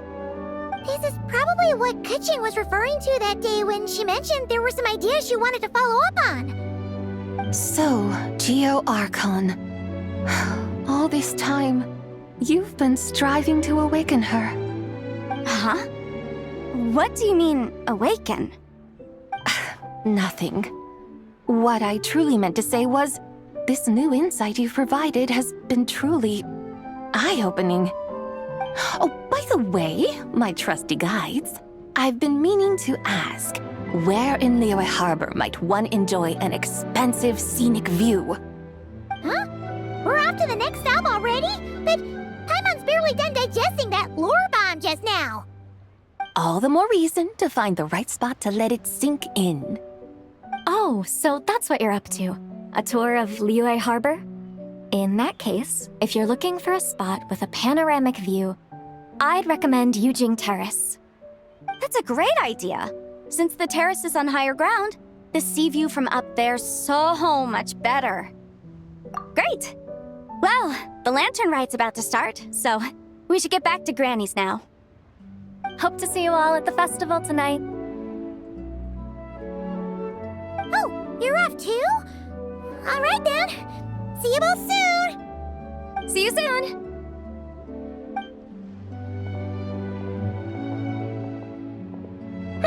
Very well, my guides. What are we waiting for? Okay, you're the boss. Eugene Terrace it is. After all, the customer's always right. Something else you needed to do? Oh, Paimon likes that idea. And what, may I ask, is a photo? It's this awesome invention that lets you record moments in the blink of an eye. Except, you've gotta try not to actually blink. Oh? What must I do in preparation, then? Nothing. All you gotta do is choose a pose. The Traveler will handle everything else.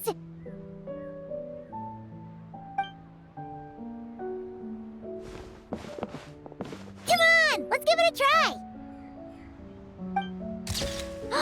Look, we got a great picture. Paimon's gonna call it The White Horse Adeptus Meets the White Horse Adeptus in Liyue Harbor. Huh. They've even discovered a way to preserve moments in time. Now I truly am curious to witness what else these mortals might accomplish. Very well, let us proceed. Eugene Terrace lies in that direction, does it not? Hey, wait for us!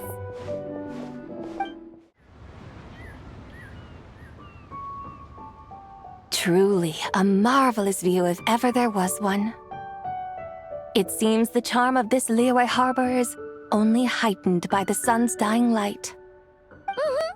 And soon, people will start releasing their shell lanterns to mark the most important day of the year. Practically everyone will be with their friends and family, eating a big meal, chatting, and even setting off fireworks. Trust Paimon, it'll look even more amazing then. What do you say? Want to stay to see that? No need. Let us bring this weary day to a close. Weary day? You mean, you didn't enjoy your tour?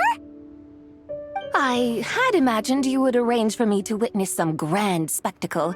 Perhaps the descent of divine beings, the manifestation of the sacred before mortal eyes, or the appearance of a selfless hero come to aid the helpless and downtrodden.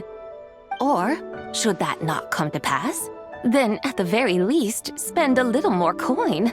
For that, it seems, is how one finds true enjoyment.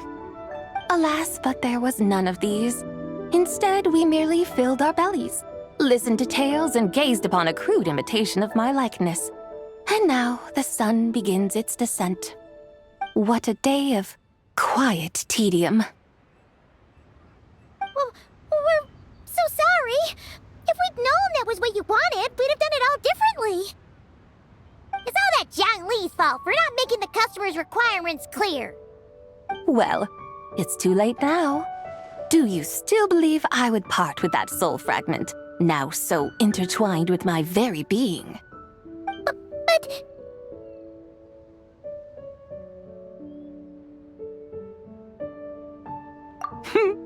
I knew you were the more astute of the pair. Huh? You were just trying to scare Paimon?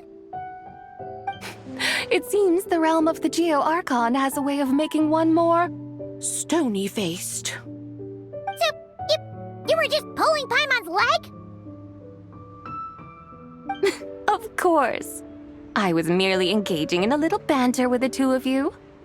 Long ago, I shared tales with various mortals who chanced upon my mountain abode. Never did I imagine that those stories would endure. It seems I greatly underestimated them. Perhaps, as your Geolord said, a few pieces of ancient Langan's magnificent jade have truly become part of the very foundation of this land. So, you've decided to help us? Again, that goes without saying. I made up my mind some time ago now. When I beheld a rather intriguing scene as I set foot in this city, I saw porters passing through the alleys, setting down heavy wooden crates from their weary shoulders, peddlers pushing carts as the kites and lanterns upon them rustled gently in the breeze. I saw cooks cooking, actors acting, scholars reading, soldiers marching, children playing, elders resting, officials officiating, and the common folk absorbed in this or that, reveling in the simple joys of life. Some, it seems, have already found that which stirs their hearts, while others continue to fret, troubled by uncertain futures. Yet, in this gentle and serene order, each holds fast to their anticipation, not only for the celebrations to come, but also for the first light of the morrow. Scenes I once yearned to behold now unfold before me, no longer in Langan, but in Liyue Harbor, thousands of years on. How wondrous is this mortal realm! Thank you, Whitehurst Adeptus! Thank you so much! Adeptus, Adepti, perhaps the singular art in which we are truly proficient is that of sequestering ourselves within the high mountains. But once we leave our mountain refuge, we find ourselves drawn back to mortal ways all the same. So, it is I who should offer my thanks to the two of you. Traveler, Paimon, you have made this day more delightful than any I've known in a long, long time. Come now, and take what it is you need. You mean, like, right now? But don't you think we should wait for Zhangli? That won't be necessary. All things shall meet again in their time, for the waters know no rest, and the flowers their appointed season. One need not fear that life is but a journey of goodbyes.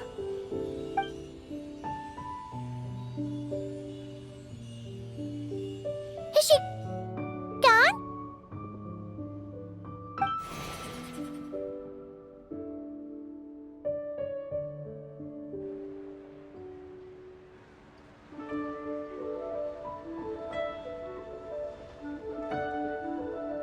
Yes, she's gone.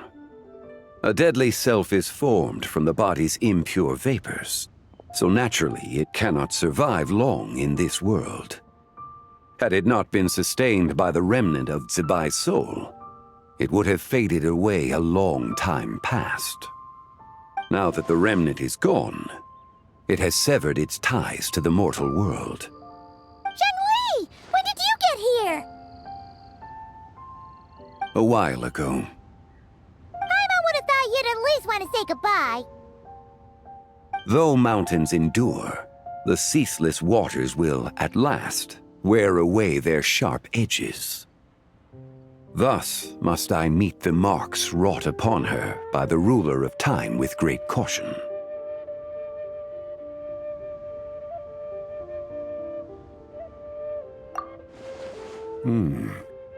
It may be goodbye for now, but someday we will meet again. Really? And when might that be? Who can say for sure? Years and years from now, perhaps. Or maybe tonight, at the LanternRite. Are you saying that if the Whitehurst Adeptus were to be resurrected, she'd still have the memories of the three deadly selves? That she'd still remember us? We will find out soon enough.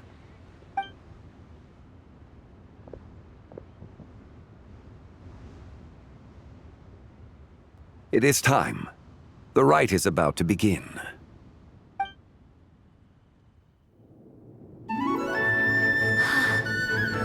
The rite is about to begin. Is the moon really gonna disappear? Got your lanterns ready, everyone? All set. Might be about time to put eyes to the sky. Wouldn't you say, Tianchuan? Look!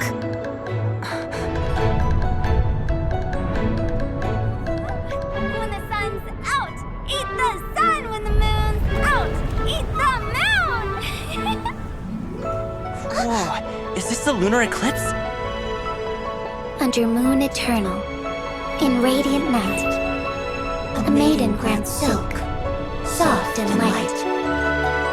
Under moon iridescent, in night divine, a maiden grants fiber for cloth For so you. fine. Under moon of frost, in night so great, a maiden grants tools to divine our fate. The fields are plowed, the seeds are sown, and from the earth, life is grown. The seedlings stretch, the crops do rise, and all unfolds before our eyes. Fruits are gathered, sweet wine is poured. These gifts we offer to our Lord. Pure as heaven, so fair and bright, she shines as light in this dark night. And with her does this, wish take flight.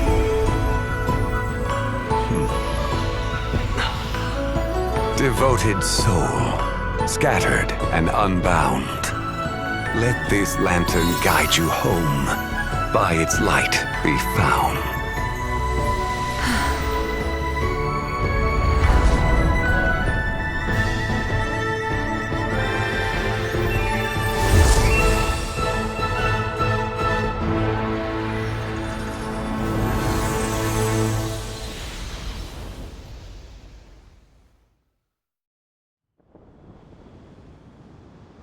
Did we do it? Do we finally get to meet the real White Horse Adeptus?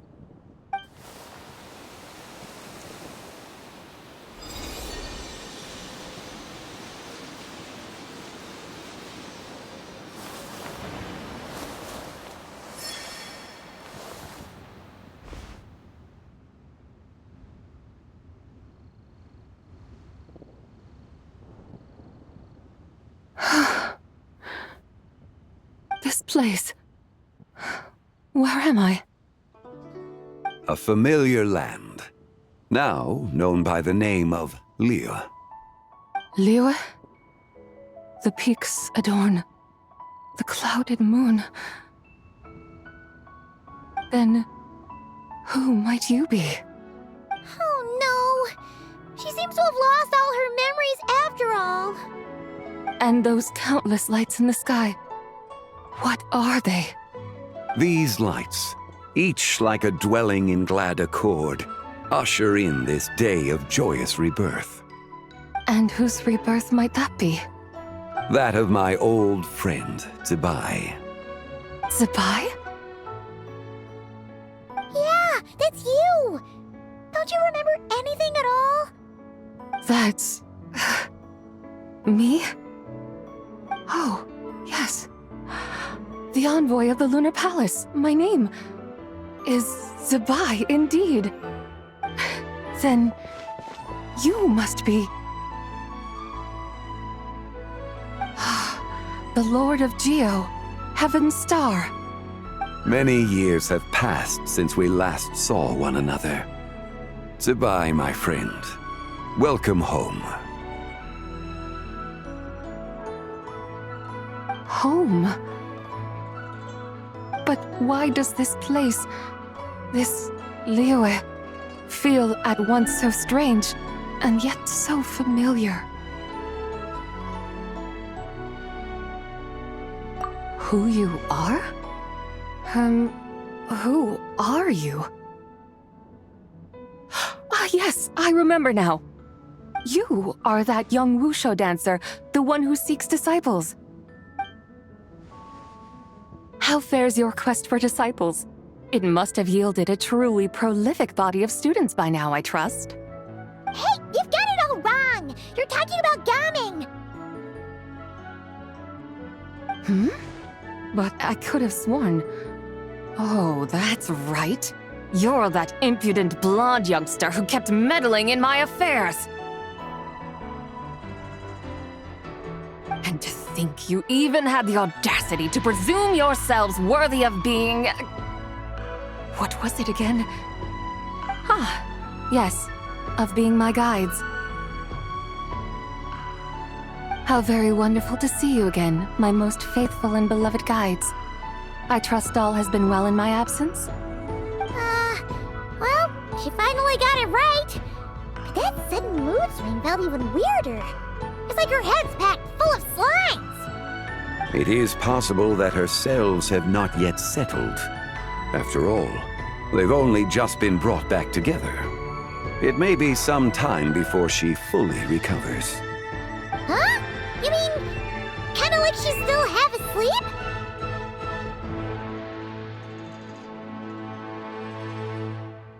That I cannot say for certain. Perhaps a few days. Perhaps a few years. A few years? Mortal years are but a poor measure when divine beings tread the realm of dreams. Well, if you say so. Anyway, at least she's whole again, right? That already seems like a pretty good outcome to Paimon. Yes, there is little cause for worry. We need only wait and let time take its course. Say, what are those little creatures over there up to? Celebrating LanternRite, of course. And those lights up in the sky? Those are all Shao lanterns. This year, each and every one of them carries a little wish inside. LanternRite. Then, may I join in too? Of course! Why else do you think we've been running around like headless chickens these past few days? Tell you what, Traveler, why don't we take the White Horse Adeptus out to celebrate? Who knows? Maybe seeing some familiar faces might help her find her feet? Hey, Zhangli! You've got some time on your hands now, right? Why don't you come along with us? By no means a bad idea, Paimon.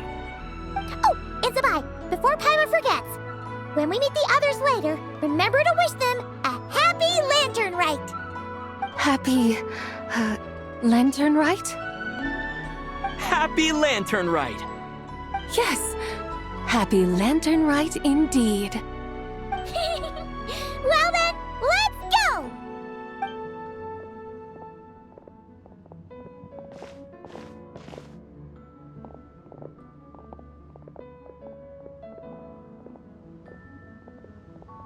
LanternRite.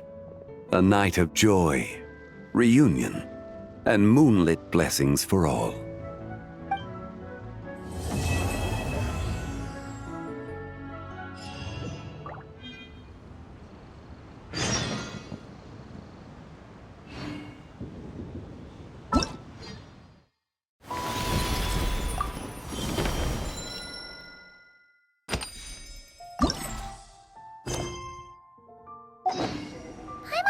How the White Horse Adeptus is getting along.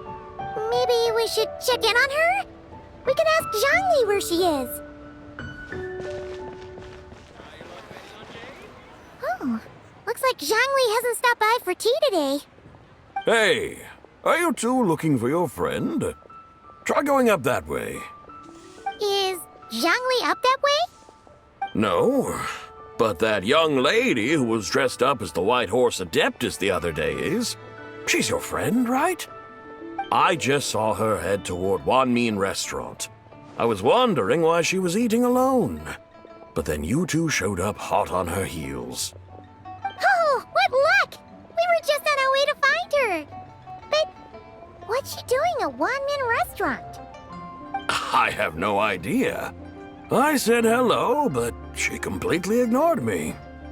She couldn't have forgotten who I am, right? I mean, we're kindred spirits, aren't we? Maybe she's still half asleep, but her brain might be a little fuzzy. Oh, that makes sense. I was wondering why her eyes were so red. Her eyes were red? Oh, that doesn't sound good. You young people, staying up all night because you think you're invincible. Look at your friend. Missing out on sleep so she can pretend to be the White Horse Adeptus. That's where that leaves you, you know. A word to your friend from someone who's older and wiser. She really needs some rest. Oh, Paimon won't be so certain about the older and wiser part. Yeah, what was that? Hurry along, then. Oh, and don't forget to come back and check out my Rex Lapis cosplay when you're done.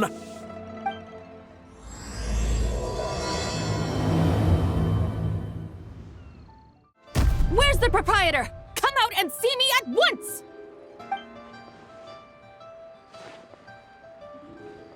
Xiangling and Chef Mao aren't here right now. What can I help you with? And who might you be? My name is Shenhe. I work here at Wanmin Restaurant. Shenhe. Shenhe. Are you that crane adeptus who loves planting mint? It's been a few days.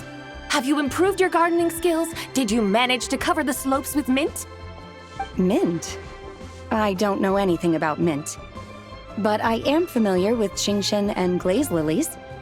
Ha! Already casting mint from your mind. How can a practitioner of self-cultivation be so fickle, chasing after every new plant that catches their eye? I'm not sure I get what you mean. Are you delirious from hunger?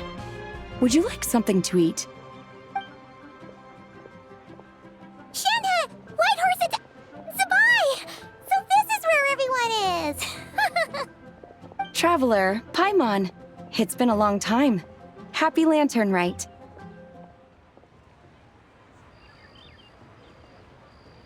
Is this customer a friend of yours? Don't mind her, Shenhe. She's just a little cranky because, she didn't sleep well last night and she's only just woken up. Look how red her eyes are. I see. In that case, Miss Zabai, I have a tonic here infused with Qingshen. It's cool and soothing when applied to the eyes. Would you like to try a few drops? Stop right there! Who are you two noisy children? Hey! Have you forgotten about us already? Guides. Yes, I seem to recall something about some guides. Ah, yes, now I remember.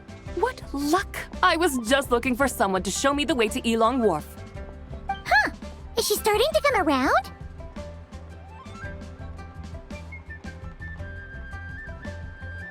Someone requested my help in purchasing some tea leaves. I was informed they have discounted prices during the festival and that I shall get a good deal there. Tea leaves? This sounds like Zhang Li's doing. He sure knows how to get people running errands for him. Your friend Rex Zhongli initially requested the most expensive tea, but then a young lady in a hexagram hat mentioned he'd burned through the Wangsheng funeral parlor's yearly expenses at an exhibition a few days ago. As such, he is only permitted to buy items that are discounted this month. Oh, that's his boss, Hu Tao. It's about time she realized the problem and put a stop to his spending sprees. Oh, I see. So that's why you're here. Unfortunately, Wanmin Restaurant doesn't sell tea leaves. If you're truly in need, I could gather some wild tea from the mountain slopes. You don't sell tea leaves? But I remember your boss, Miss Lu, saying that she owns tea fields. You really should get some rest. The person you're talking about isn't the boss of Wanmin Restaurant. She's just like you. She came here to eat. Is that so? Life really is full of surprises. What surprises? Your brain really is as gooey as a pack of slimes. I can't believe Zhang Li entrusted you with going all the way to Yilong Wharf and buying tea. That would be excellent, my dutiful guides. Ah, yes, Miss Crane. I apologize profusely for my improper behavior just now. Please forgive me. I completely understand. Master often says that the human body is like a mechanism in need of regular maintenance. When a person cannot rest at night, they are sure to become irritable and on edge. Miss Crane, you appear reasoned and compassionate on the surface, yet I sense dark forces churning within your spiritual core. Those red ropes you wear are what bind them, am I correct? Oh, you can sense that? Indeed. I also sense that with your strength, you might try undoing one or two of those bonds when training. Untie Shenhe's ropes? Wouldn't that be risky? Though the use of red ropes to bind the soul is a wondrous technique, practitioners must eventually learn to break free from external aids and look within themselves for restraint. Master has told me similar things, but I am not ready yet. Your self-cultivation has progressed far enough. Then I will seek further guidance from my master. If you still have doubts, you can find me at the Baiju Guest House. I'll be taking up residence there for a while. For now, my dutiful guides, let us be off.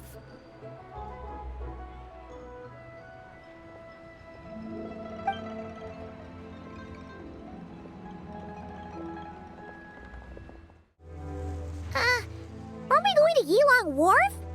How do we end up on this mountain? Is that small town over there not Yilong Wharf? I sense a familiar scent wafting through the air. You're right! Except for the smell part. Paimon doesn't smell anything. That is because this scent is the essence of jade, which can nourish the spirit. Oh, yeah! Shenyu Vale does have a lot of jade, but Paimon didn't think jade smelled like, anything. Naturally, this has reminded me of something. Hmm? And what's that? A few simple tricks for mastering one's power.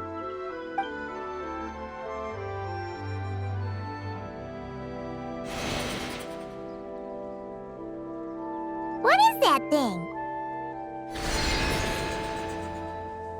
I'm sure you've been to Yilong Wharf many times before, but I wonder if you've done so while cruising through the air. You've been such dutiful, dedicated guides, so allow me to offer this fresh experience as recompense. Please step in.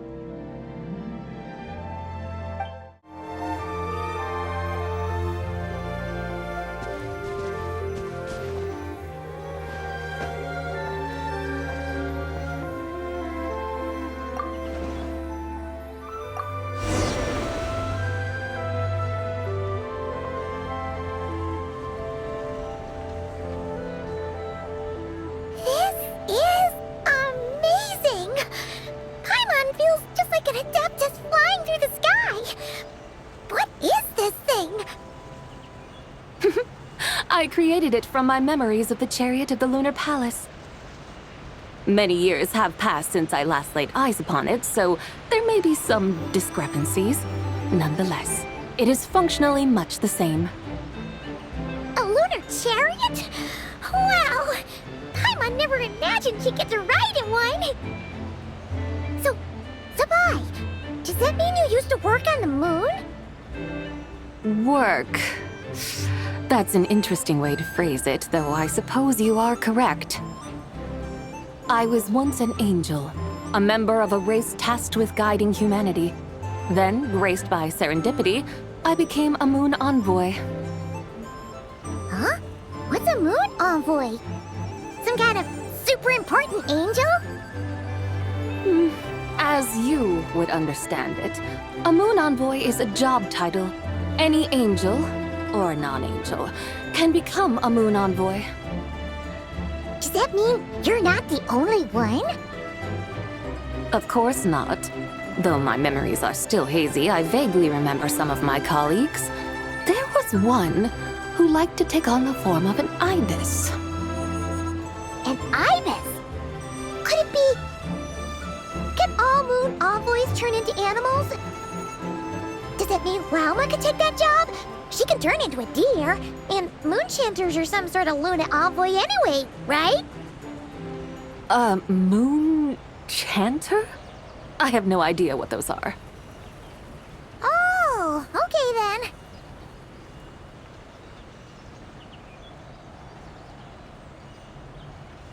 Look! Paimon thinks she saw a tea vendor over there! Very well. Let's take a look.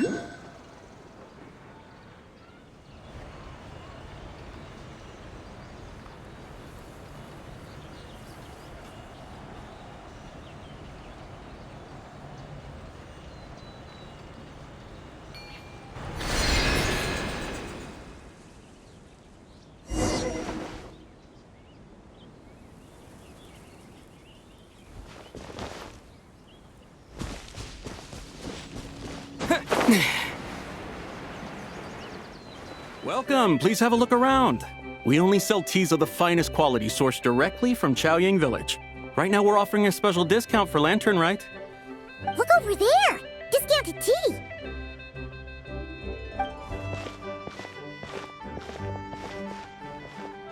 Dear customers, are you looking to purchase some tea leaves? I can see from your bearing that you are no ordinary customers. My humble shop has some exquisite teas that should satisfy your more refined tastes. We're not here for quality. We're looking for a discount. A discount? Well, that's a coincidence. Our Sungla tea is on sale right now. A special festive offer. Something about the name of that tea sounds familiar to Paimon. Buy 3 boxes of Sungla tea during the festival to get 10% off. Buy 4, get 20% off. Buy 10, but...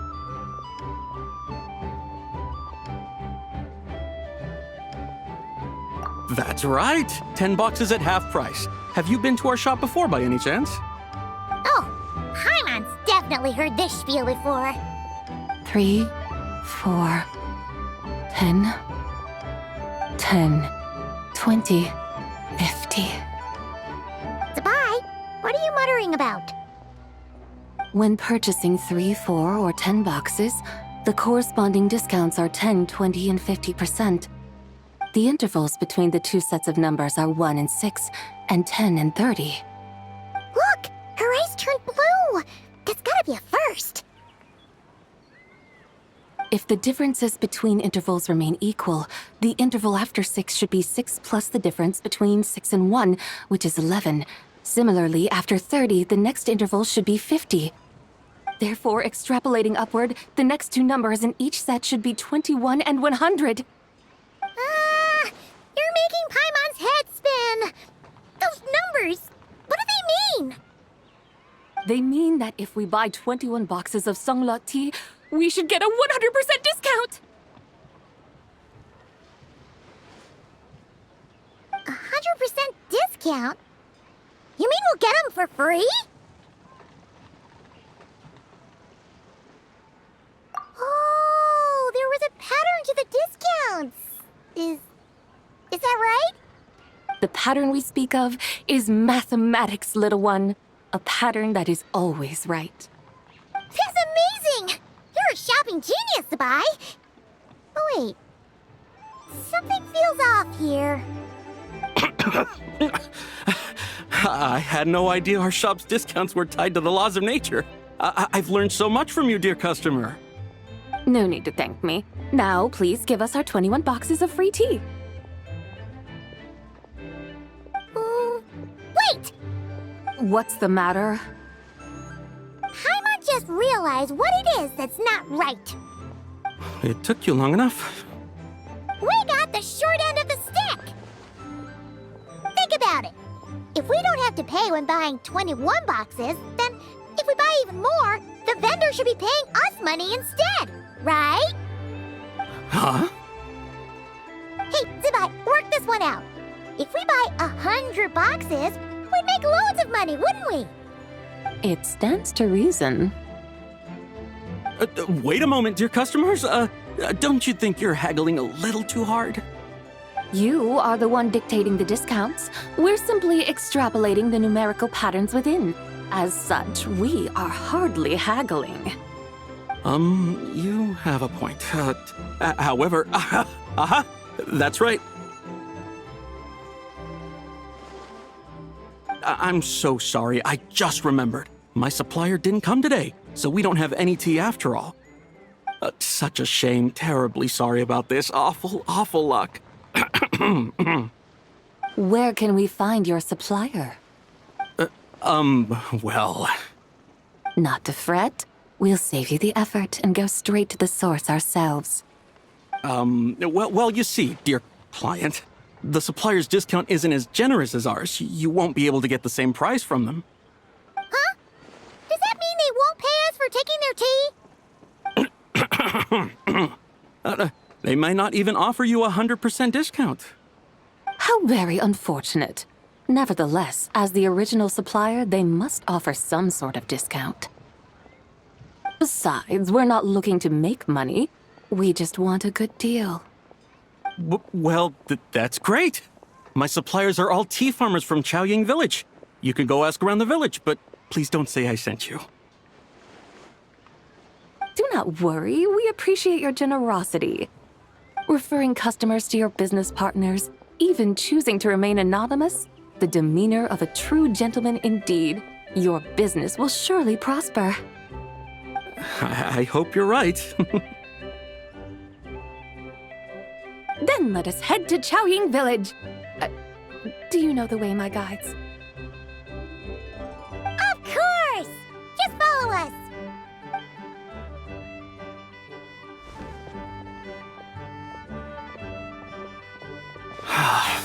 What otherworldly beings were those? Thank the heavens I managed to send them on their way. I should hurry home and pray to the White Horse Adeptus. May she bless me such that I never encounter such customers again. Here we are! Chaoying Village! The mountains and waters are pristine. They embody the beauty of heaven and earth. It's a good-looking place, all right. But it's hard to enjoy the scenery when Paimon can't stop thinking about all that tea-buying Mora we're missing out on. Should fate dictate, Mora will find its way to you sooner or later. Well, Morak certainly finds us often enough. He even sought us out in person this LanternRite. For now, let's look around and see if any tea farmers are selling their crop. We'll be able to see more clearly from up high. Let's take to the sky and enjoy the beautiful scenery while we're at it.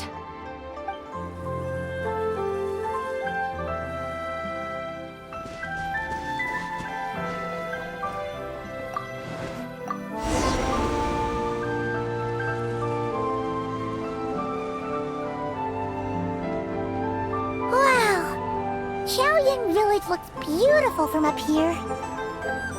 Indeed, the houses here are quite different from those in Liyue Harbor.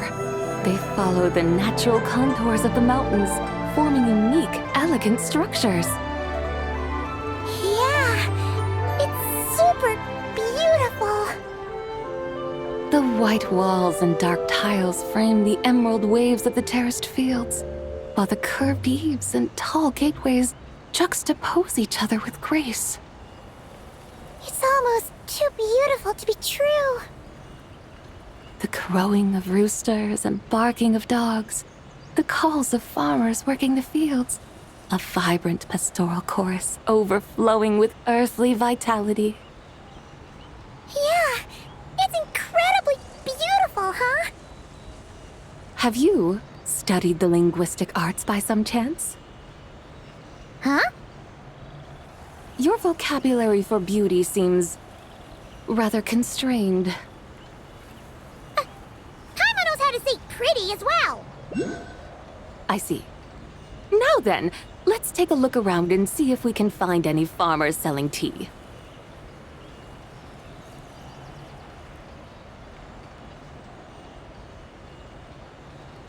Look! There's someone in that tea field! And they look kind of familiar. Wait, is that Lu Shanxiang? And who is that? her once you see her up close. Hey there, Lu Shengsheng! It really is you! Huh? Paimon, Traveler, and the White Horse Adeptus. Fancy seeing you here. The White Horse Adeptus has a name now. You can call her Zabai. And you are... Wait. I remember now, you're... Don't say anything about food poisoning or fish. You're the young lady who wanted to rise above the rest, are you not? Yes, that's me, but I'm in a bit of a state right now. At best, I can say I've fallen below them. Fallen below them? What happened? Like I said the last time we met, I'm being punished according to family rules. My father, mother, grandfather, grandmother, other grandfather, other grandmother. Oh, that's a lot of family members. Yeah, and on the night of LanternRite, they held a family meeting to discuss my situation. So, they do care about you. There's no doubt they care. But they think that since I caused all that trouble in Liyue Harbor, it shows I can't be trusted on my own. They decided to ground me. Ground you? Yeah, though they're not confining me to my room. Instead, I have to personally nurture a tea seedling until it grows big enough to be sold at market. Aw, a tiny little tea baby. Do they want you to experience what it's like to be a parent? It's supposed to cultivate my character and temperament. They say this will help me calm down and reflect on my issues. What happened in Liyue Harbor really wasn't your fault. Oh well, at least this punishment doesn't sound too harsh. So, how long will it take for the little tea baby to grow? Actually, I don't know. I've never grown a tea tree before.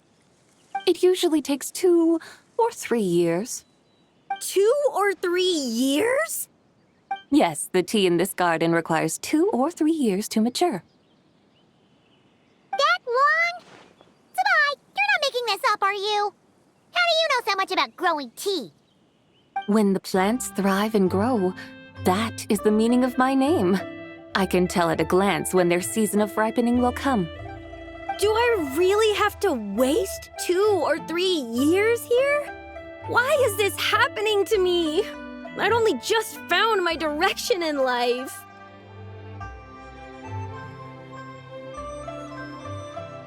Yes, during the night of LanternRite, I heard many people reciting poems from Long Gone in praise of the moon.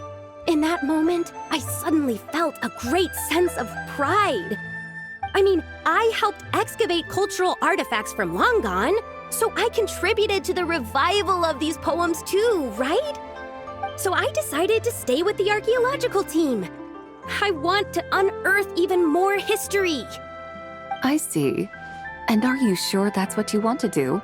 If you don't achieve anything significant in the years to come, will you still enjoy it? Yes, because archaeology gives me that boom shakalaka feeling. Wait, did Xiangling teach you that? That's right. I was asking her for advice. She said that if something gives you that boom shakalaka feeling, then it has to be worth pursuing. I immediately thought about how, when I'm excavating in the ruins, I always feel like there's a ghost standing beside me, and not in a spooky way. It feels like my great-great-great-great-great-grandmother patting me on the shoulder and saying, "Keep going. You're about to rediscover some grand ancestral knowledge." Right? It feels like I've made some kind of connection with my ancestors. Isn't that amazing? Since you've made up your mind, you should give it your all. And I'd love to, but I'm still grounded. Run away, summon up a little boom shakalaka, and leave the tea garden behind. Flee this village. That might be going a bit far. You don't want to lead others astray, Zabai. Yeah! Tell them about your great-great-great-great-great-grandmother. be the most super-duper ancestor to have ever risen above the rest, right? I'd be better off telling them about the White Horse Adeptus. After all, she's the supreme riser above the rest who saved my great-great-great-great-great-grandmother. Then it's settled. Tell your family that your decision has my blessing. Thank you, Tsubai, but I don't think cosplay is going to work on them. They won't listen. They don't need to listen. You need only follow the rules they've set out for you. What do you mean? As I'm sure you know, some ancient texts refer to the White Horse Adeptus as the Daughter of Time. My family history contains such records, but what of it? If the White Horse Adeptus were to manipulate time to make your tea seedling grow overnight, then you'd be free, correct? Is that how it works? If the White Horse Adeptus were to really get involved, my grandfather would let me leave right away. But who really believes that she'd show up and help? It's not as if you have any other options. Why not try calling out for help? It won't cost you any more. Guess I might as well. I've got no better ideas anyway. White Horse Adeptus, if you can hear me, please save me from my predicament!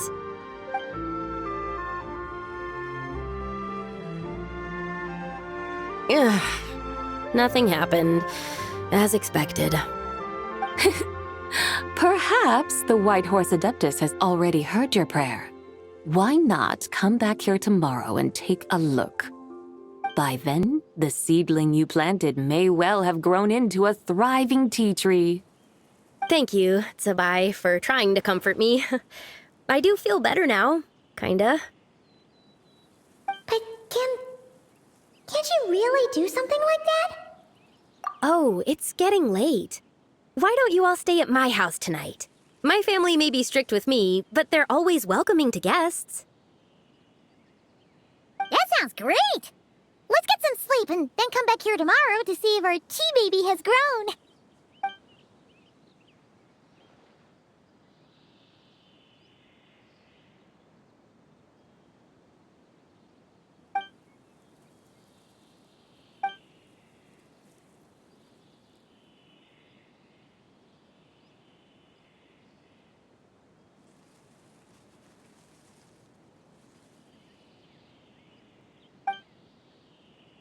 Oh, the tea tree! Whoa! Your tea baby is all grown up! Indeed, it has grown into a mature tea tree that can stand tall in the face of wind and rain. How is this possible? It must be the work of the White Horse Adeptus. Your prayer must have moved her! Are you sure? Perhaps she heard your prayer and chose to answer the call. She once saved my great-great-great-great-great-grandmother. This time, she saved me. That's incredible! Your family must be blessed by the White Horse Adeptus. I guess so. I need to tell everyone the news right away. They'd better. Since this is the will of the White Horse Adeptus, I don't see how they could object. Go! And if you run into any more trouble, call out to the White Horse Adeptus just like yesterday. Thank you so much! Paimon really thought you were going to use Adeptal energy to make the tea baby grow, Tsubai. When an Adeptus exerts effort, consuming their energy, is that not using Adeptal energy?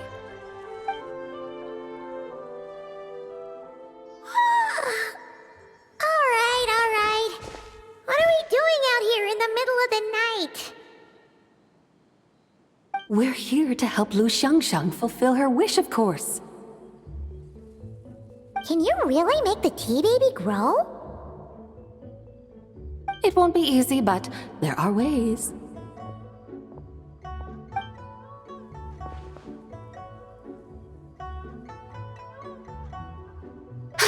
There, it's grown.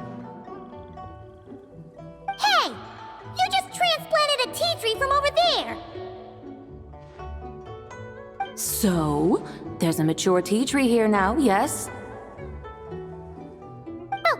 Yeah, but And am I not the White Horse Adeptus? yeah. Is this tea tree then not a manifestation of the White Horse Adeptus's will? You're not wrong. But again, there's something not quite right about this. Maybe this will become another mystical Adepti tale recorded in their family history. That would be marvelous. Paimon thinks so too. Hey, Traveler, Sabai seems to be doing much better now, don't you think?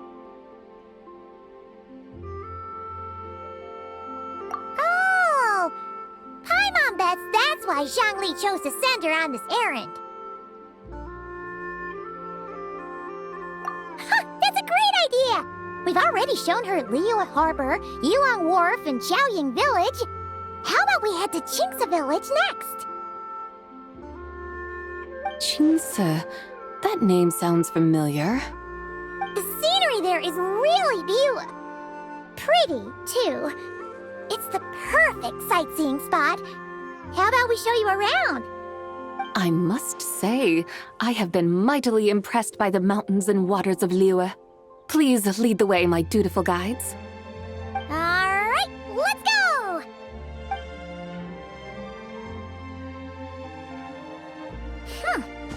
Paimon can't help feeling like we've forgotten something. Pay it no mind. I've already forgotten more than you will ever know. Alright. If we forgot something, it can't have been that important to begin with. Qingce Village, here we come! We should plant cucumbers. We should plant canolas! We should plant cucumbers. They're easy to sow. We should plant canolas! The flowers are pretty! What are you arguing about, little ones?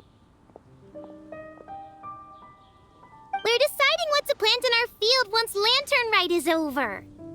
Yeah, Dad gave us a small plot of land to grow our own crops. He said we can keep all the more we get from selling them. We should plant cucumbers, right? Dad plants cucumbers every year. We should plant canolas! We can press the seeds for oil! It smells good and sells for a good price. Ah, an agricultural debate. This should be easy to sort out. Granny, are you a farmer? Could you tell us what to do? Granny? What did you just call me, you rapscallion? Oh no, her eyes are gonna turn red again. It's just... my granny smells really nice, and you smell nice too, so... Sorry. How about we call you Auntie instead? Auntie?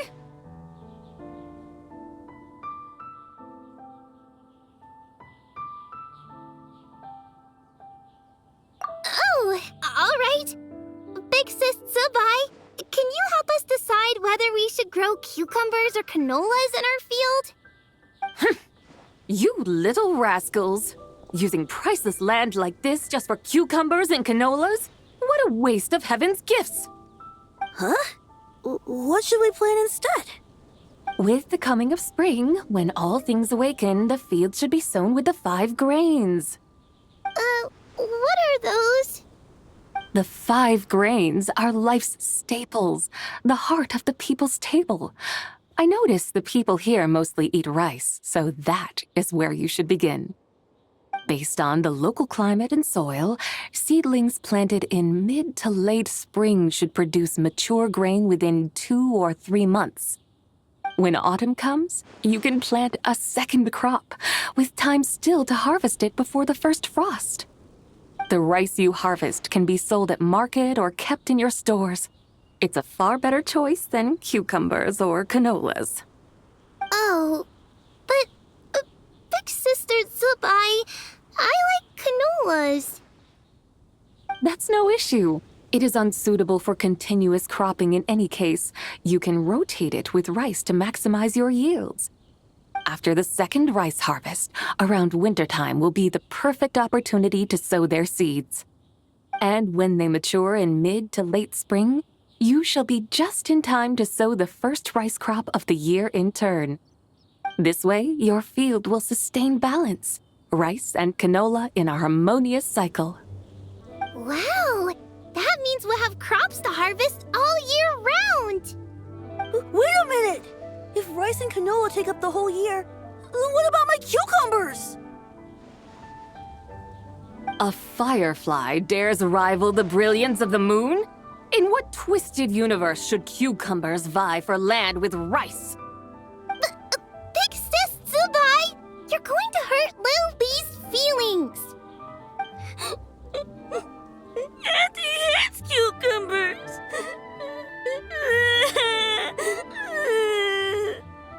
Stop crying this instant! I meant that cucumbers are simple enough to grow. There's no need to devote a whole field to them.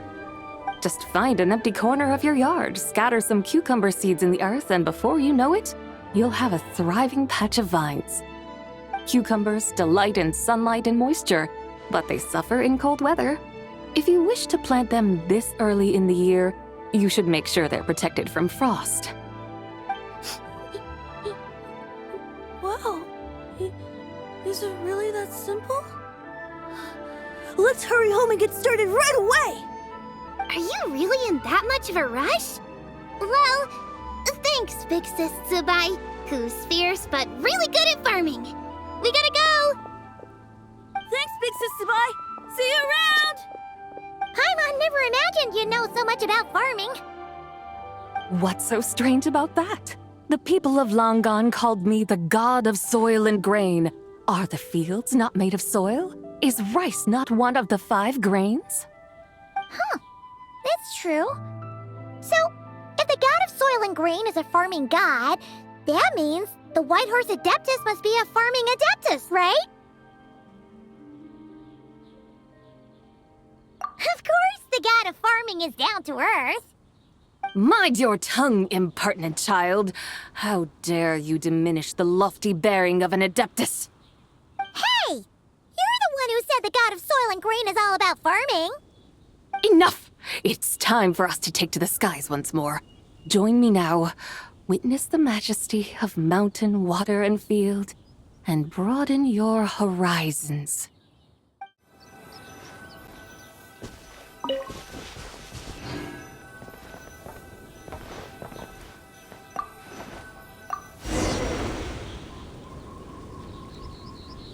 Wow! The terraces look so pretty from up here.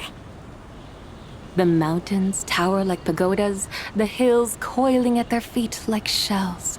Layers built upon layers, rising and falling in harmony. A truly unique and mesmerizing sight. Thinking about it, you have a special connection to this place, you know. A special connection? Yeah! There's a local legend about a white horse leaping from a pure spring to follow Rex Lapis into battle. Don't you remember? You must have been living in seclusion around here. That does sound somewhat familiar. Oh, and if we keep going up this way, we'll reach a super duper spooky spot. You might have a connection to that place too. There's an ancient array that seals away the remains of a fallen god. A god's remains? Yeah! The people of Liyue turned that story into an opera called The Sanctification of Tao Do. Does that ring any bells? Tao Do. Huh. The 7 and 8 gates array. That's right, that's right! You do remember! Buna, the god of the underworld, who could pacify the forces of life and death. Huh? So, Tao Do had another name? Let's go take a look.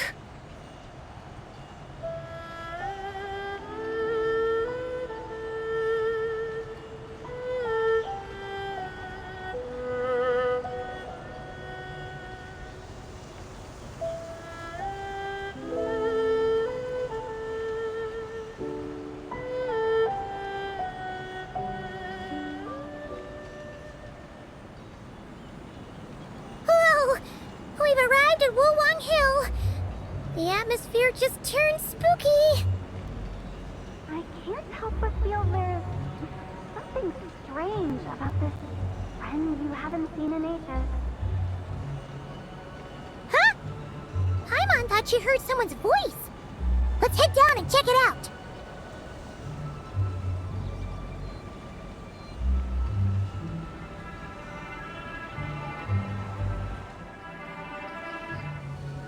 I can't help but feel there's something strange about this friend you haven't seen in ages. Strange? Whatever do you mean? Her strangeness defies description. This Miss Zabai is a full-blown enigma, don't you think? I'm afraid I have no idea what you're talking about. Aren't you worried about sending her all the way to Yilong Wharf on her own to buy tea? What if she gets lost? Where there are people, there are paths. Now I'm the one with no clue what you're saying. She can ask for directions. And then what? She will meet strangers in unfamiliar lands, build friendships, part ways. Hers will be a long journey indeed. The further the journey, the more footprints one leaves behind. The deeper those footprints, the harder it is for time to erase them. Ah, so you want her to make new friends. I see. But from what you say, it sounds as though she's not from Liyue. I believe she was not, but perhaps she will be. You're sounding stranger by the second. Huh. Oh, over there. Oh, look who's here. Hu Tao! Zhongli! What are you doing here? Traveler, Paimon, fancy meeting in a place like this. Oh my, and Miss Zabai too.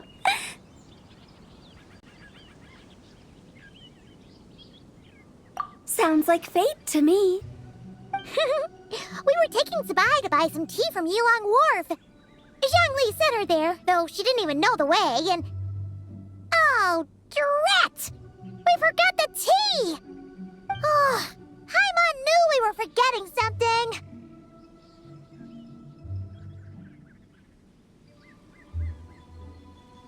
Why didn't you say so earlier, then? What's done is done. There's no need to dwell on it. Fresh tea grows with each passing year. Let fate deliver it as it wills.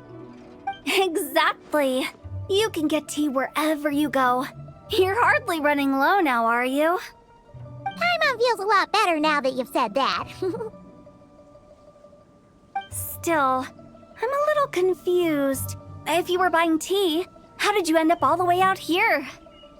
We're taking Zabai on a sightseeing tour. We started at Liyue Harbor, stopped in at Yilong Wharf, went sightseeing around Xiaoying Village, made our way to Qingce Village, and now we're here. Wow, that is quite the itinerary. Yeah, actually, Paimon thinks it's about time we headed back.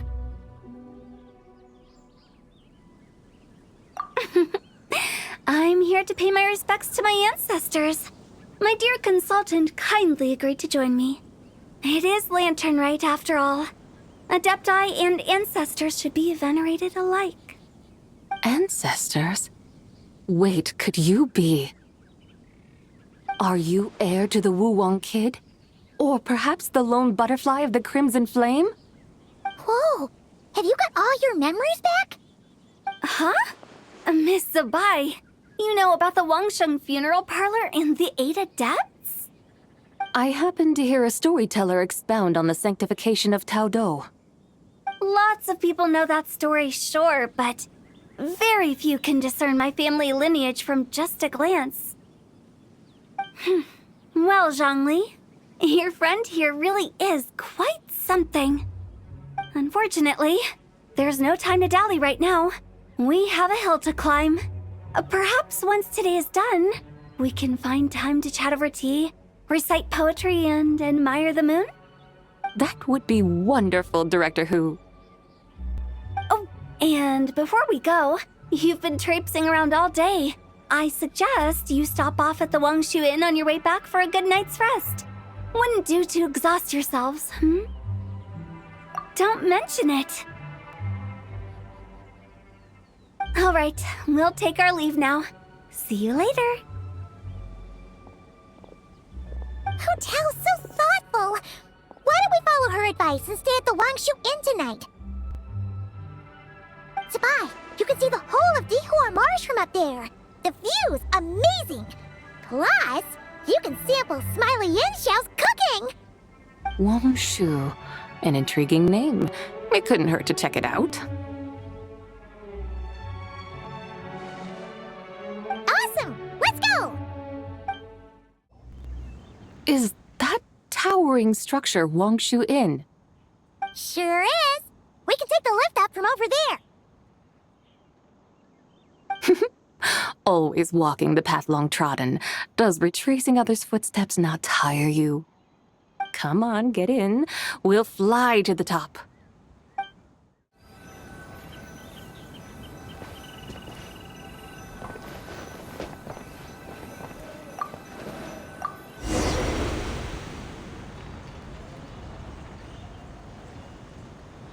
Are we really going to fly up to Wangshu Inn?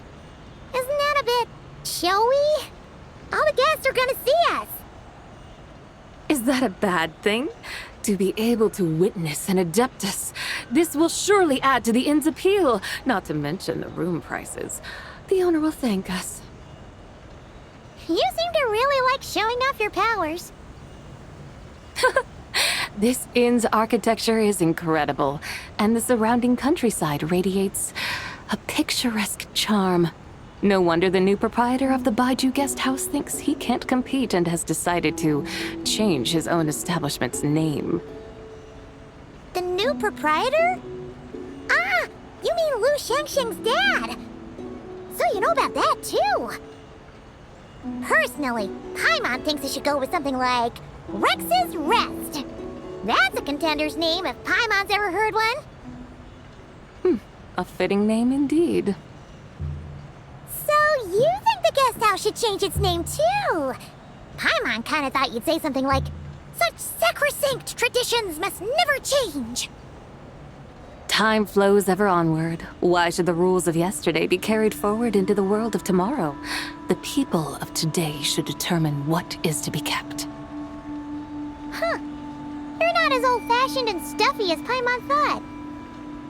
The years ebb and flow, seas recede to reveal fields. In the vastness of time, I am but a wild horse in a boundless sea of dust.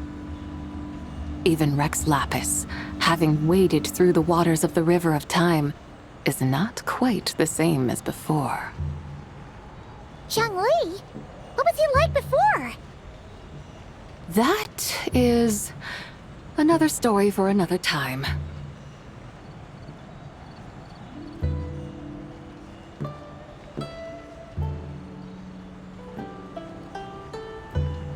We have arrived.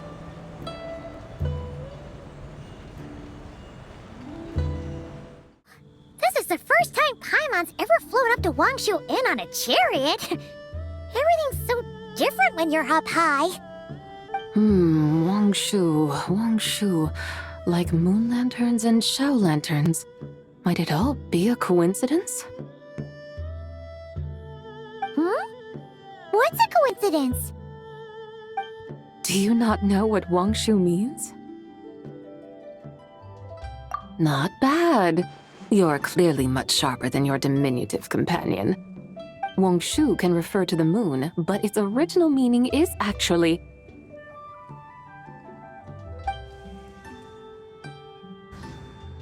the goddess who rides the bright moon's chariot. And you must be the conqueror of demons. Xiao! Paimon was wondering if we'd disturbed you by flying down from the sky. Not at all. I sensed an unusual presence long before you arrived, though I didn't expect it to be you in a flying chariot. Ah, a witness at last. I was starting to think we should fly a bit lower. 'Twould be awfully dull if no one ends up marveling at my lofty bearing. No need. This is already showy enough. I'm not one to do good from the shadows, as Rex Lapis is wont to do. Then you must be... Oh, nay, I'm only cosplaying as the White Horse Adeptus, in truth. Cosplaying? What's that?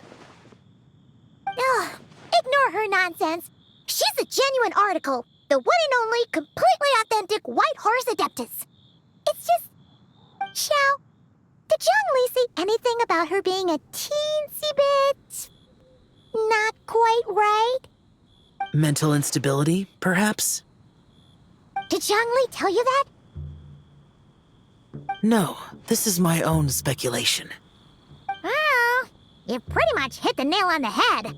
It's like her brain's filled with a bunch of slimes right now. All gloopy and messy. There's a hot-tempered pyro slime, a math-obsessed hydro slime, and a mischievous little animo slime. But don't tell her Paimon said that, or she'll come and tell us all off. You white-haired rascal! Do you think I can't hear you? Uh-oh! We're in for it now! White Horse Adeptus. You must be wary from your journey. Why not take a rest? Oh, yes! You must be hungry, right, Sabai? How about we get some food? Oh, the chef here is incredible!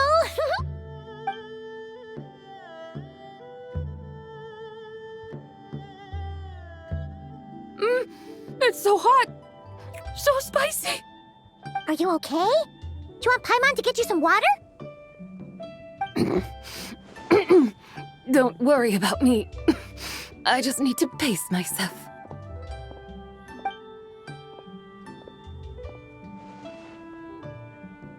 So, regarding your friend and her condition, does even the Lord of Geo have no solution? Zhangli said we should wait and she'll get better on her own. But who knows how long that's gonna take.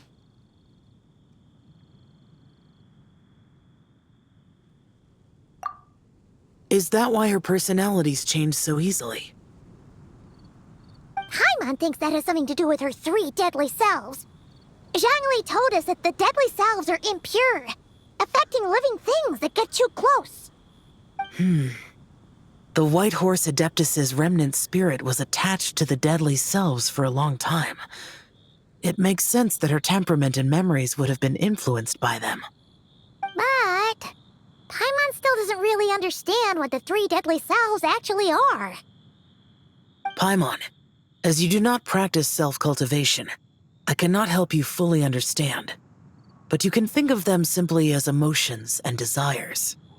The act of severing the 3 deadly selves is a means of exercising wicked desires and cultivating one's true self.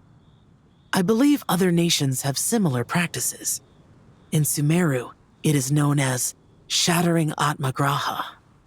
Oh, so it's about emotions, desires, and attachments, that sort of thing. It includes those. I wonder, does she still remember what happened in the past? Some of it, but right now, it's like she was suddenly awakened, but she's still half dreaming. The half that's still dreaming might remember things, but the half that's awake doesn't quite get it. Conqueror of demons, are you looking to learn about Rex Lapis's past from me? You are an old friend of his, so please, call me by my name. But Conqueror of Demons sounds so much more imposing.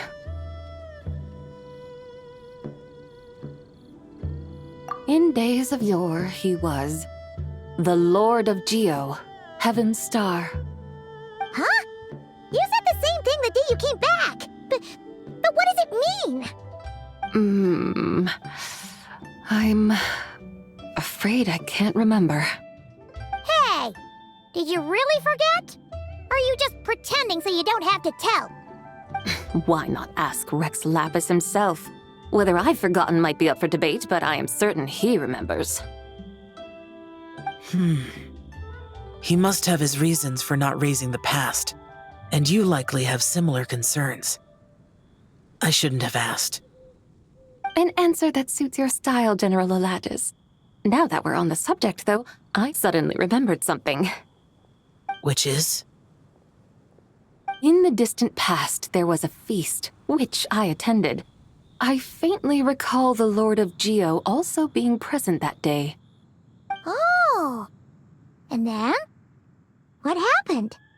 Among the dishes served, there was one that could be found in every household throughout Langan at the start of spring. A dish called Flavor of Spring. I suddenly remembered the recipe for this dish. Is that it? Yes! Since it's LanternRite here in Liyue, why don't I make some for you to try? That sounds good.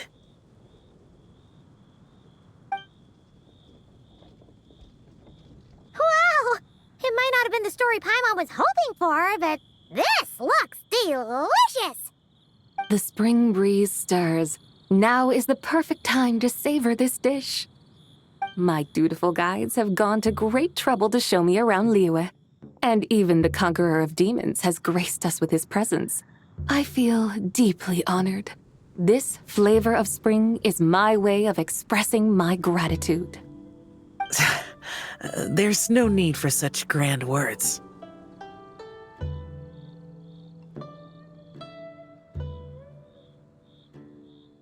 What's this? Hey! It's that broken jade token from the Antiques exhibition!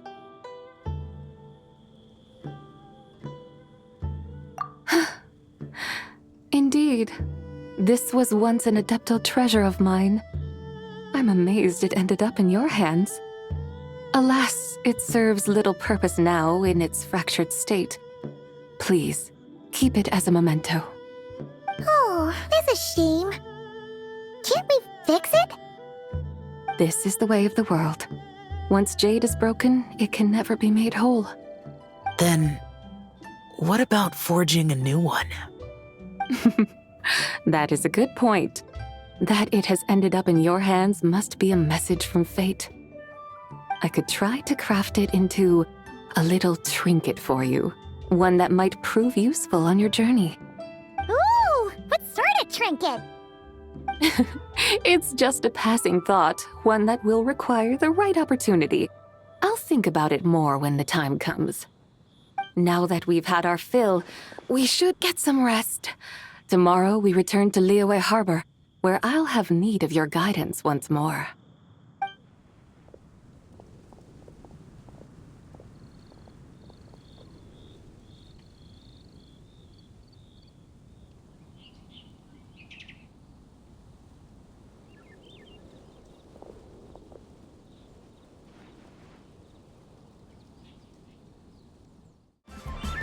Chi-Chi, the LanternRite is almost over. Do you remember how to make a Shao lantern? Morning, split bamboo, traveler.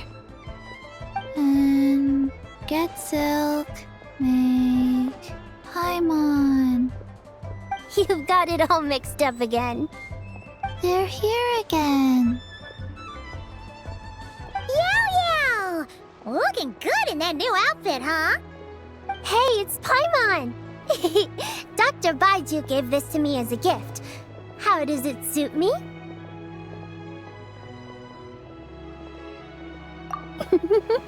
Thank you. Wow! What happened for Baiju to suddenly give you a brand new outfit, Yao Yao? Dr. Baiju is thanking Yao Yao for teaching me to make Shao lanterns. Chi-Chi and I were just playing together. Dr. Baiju's too kind. Oh, yeah, take a look at this. Dr. Baiju gave me these clothes, but it was Chi-Chi who wove this little basket. Wow, that's beautiful. When did you become so good with your hands, Chi-Chi? I learned to make Shao lanterns, thanks to Yao Yao. I also made a wish. What do I always say? The White Horse Adeptus answers prayers. Come, help this old man make an offering in thanks. Huh? Mr. Liu? What did you pray for? For my idiot son to finally come to his senses and not change Baiju Guest House's name, which he has. Huh? He's keeping the old name? Listen to this. My granddaughter planted a tea seedling in our village just a few days ago. She made a prayer to the White Horse Adeptus to help it grow. Overnight, her seedling flourished into a mature tea tree. Oh, that sure does sound like a miracle. Could the White Horse Adeptus really have helped it grow? Of course she did. Oh, White Horse Adeptus, how blessed is our family over whom you keep watch. Truly, this is an extraordinary miracle. You must record it in your family history without delay. Of course. Huh? Is that you, Miss Zibai? Indeed. I have a long-term booking at your guest house. Yes, I recall. Mr. Zhongli said to charge your expenses to the Wangsheng Funeral Parlor, if I remember correctly. That's Young Li. Always making trouble for poor Hu Tao. I noticed when you were here last that you bear a striking resemblance to the pictures of the White Horse Adeptus in my family history. You both have golden eyes. Perhaps fate has had a hand in our meeting. And a glad meeting it is, Miss Zibai. Now, why don't I gift you some tea from my garden to celebrate this encounter? We grow Sunglaw tea there, and it has quite the reputation throughout Yilong Wharf. I hope you will accept it. Oh! Sunglaw, buy 10 boxes, get half off teas, back on the menu. Buy 10 boxes, get half off? Don't be silly. This is a gift. It's free. Woohoo! Nice! Thank you so much, Boss Liu. There's no need to thank me. You're a visitor from out of town, which makes you an honored guest. Make yourself at home. LanternRite may have ended, but the streets are still bustling with activity. Make sure to take everything in, meet some new friends, and enjoy your time here. And that goes for you kids as well. Happy LanternRite. Got it, Mr. Liu. Happy... LanternRite. Yeah! Happy LanternRite, everyone! Happy LanternRite indeed.